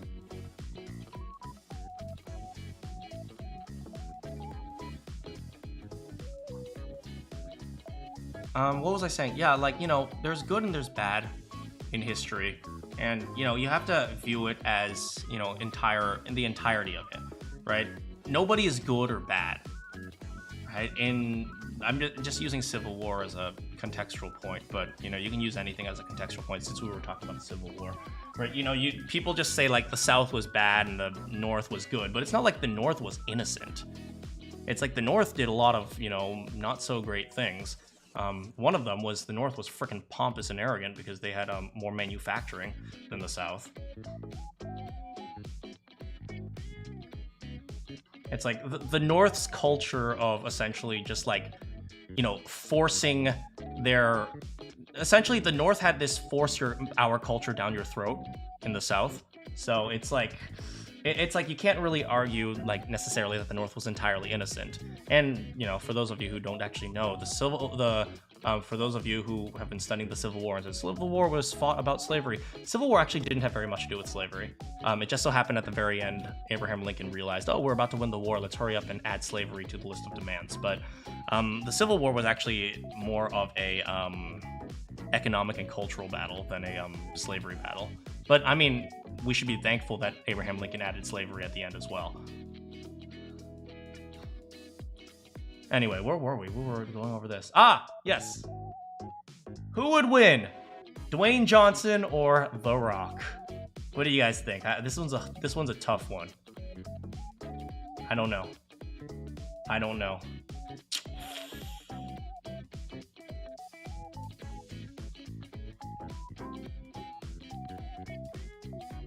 It was in a history test. Ah, I see.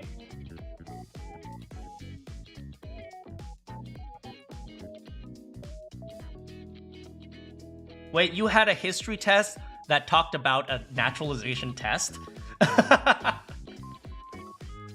you guys ever taken the naturalization test? I mean, it's kind of fun just to see how well you guys would do. Godzilla had a stroke trying to comprehend, and he freaking died. What? Anyway, yeah, you guys should try taking the naturalization test for fun. You can find it online. Who ate all the Scooby snacks? Shaggy or Scooby? You know, which begs the question, why does Shaggy eat Scooby? Oh, right, because they're drugs. Don't do drugs. Don't do drugs.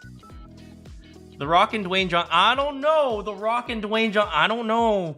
I don't know. I think The Rock would beat Dwayne Johnson. Actually, no question. No question. The Rock would definitely beat Dwayne Johnson. Yeah, absolutely. No question. No question. Look at Dwayne Johnson in his girly suit, but look at The Rock, man. They're the same guy. I don't know about that. I don't know. How did I find 2 pictures of Dwayne Johnson and The Rock, huh? How did I find 2 different pictures, huh? Why is this guy wearing a suit and this guy's not wearing a suit?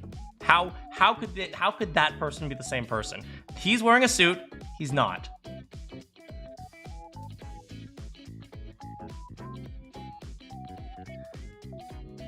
I hope he comes back and kicks Roman Reigns. Oh, you're a WWE fan. I'm actually a WWE fan. I haven't watched it for a very long time. I haven't watched it since John Cena was wearing purple. But who is more evil, Voldemort or Palpatine? I'm glad you guys said Palpatine. Although I don't know much about Voldemort, so I can't say. But apparently a lot of people think Palpatine is more evil than Voldemort. I mean, Voldemort wanted to rule the world, Palpatine wanted to rule the universe, so I mean, a little bit larger scale, fair enough. Who is smarter, Gumshoe or Butt? I'm glad you guys voted correct on this one, because Butts... Can you really find a naturalization test online? Let me look it up.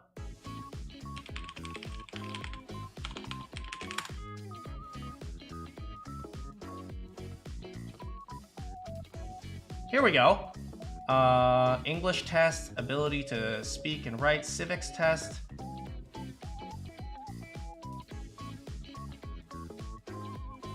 Naturalization test, example questions. Here we are. Welcome to the 2008 civics practice test. Start the practice test. Yeah, you can find it on the government website. USCIS, civics, I don't know what CIS stands for. What does the president's cabinet do?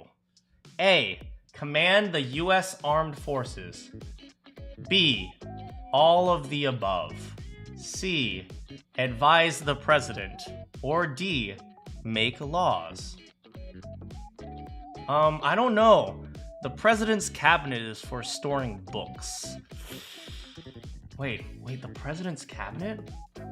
It's for storing books, right? No, unless the president is a heavy drinker, in which case the president's cabinet might be storing liquor.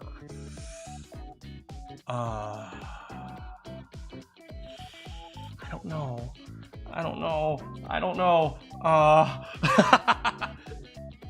You know what? I'm gonna do the terrible test taking exam and say, well, obviously, if all of the above is a choice, we choose all of the above. Darn it!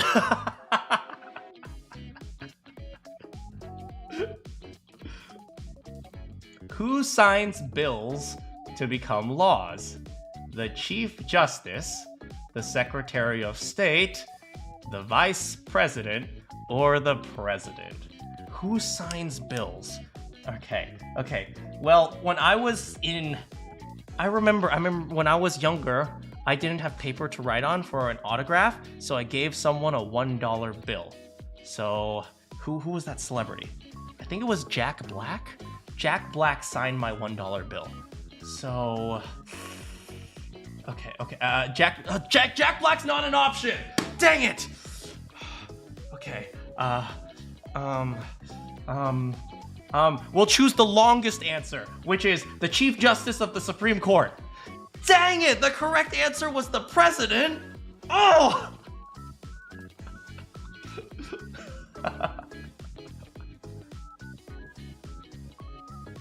Who is the name of the President of the United States right now? George W. Bush, Kamala Harris, Joe Biden, or Barack Obama? Alright, who's the current president? Well, in my day, I remember there was a president named George W. Bush.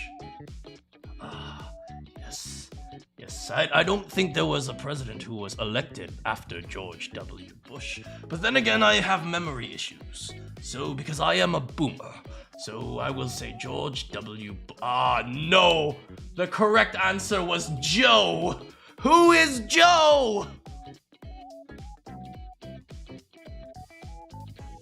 Yes, so long story short, you can find this online. Joe Mama! Oh! Which villain deserves a W? Bowser or Eggman? I'm surprised more of you didn't say Eggman.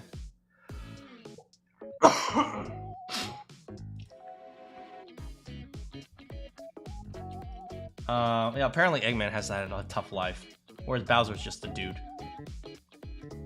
We have a 99% chance of hitting our target. Do we hit or miss? Well, we missed. We missed.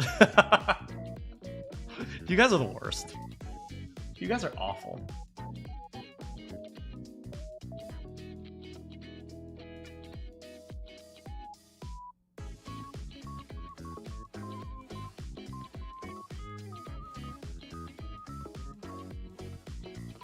Who is more immortal? I guess they always miss, huh? He's got a boyfriend, I bet he doesn't kiss. I hate you. I hate you for bringing that up. Who is more immortal? Rick Astley, of course. He never gives you up. He never lets you down. He never runs around or deserts you. Who is the better bug-based superhero? And as expected, by the way, I got a lot of comments about, ooh, well, actually, a spider is not a bug. Okay, shut the frick up.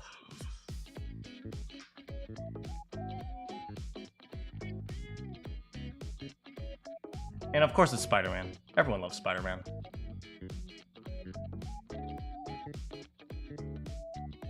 Which is harder, Dark Souls or Elden Ring? I've never played either, so apparently it's Elden Ring. Just mostly curious, actually. Finally, who is thick? Gardevoir, Salazzle, Lopunny, Waylord, my big, beautiful boy! Oh, my boy Waylord, thick! Oh, my boy Waylord, I love you!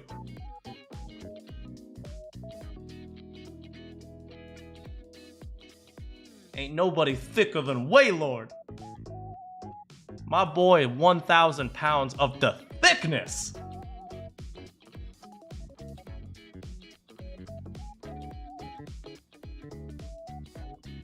Yeah, I love Waylord. I remember I caught a Waylord in my Ruby and Sapphire. Keep it in your pants? I don't know. If it's Waylord, I'm not sure how long I'll keep it in my pants. Because look at that big, beautiful body. Look at that. Look at that. Oh, look at that. All that thickness right there. Oh, baby. My boy down with the thickness. And then finally, looks like the next game we are playing together is Skyrim.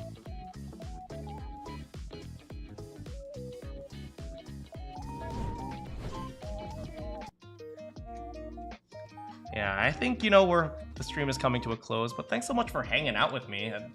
These types of just hanging out streams after the, some of the end of the games are also really fun too. So overall, I think this stream was just an A+. So thanks so much for hanging out with me, guys.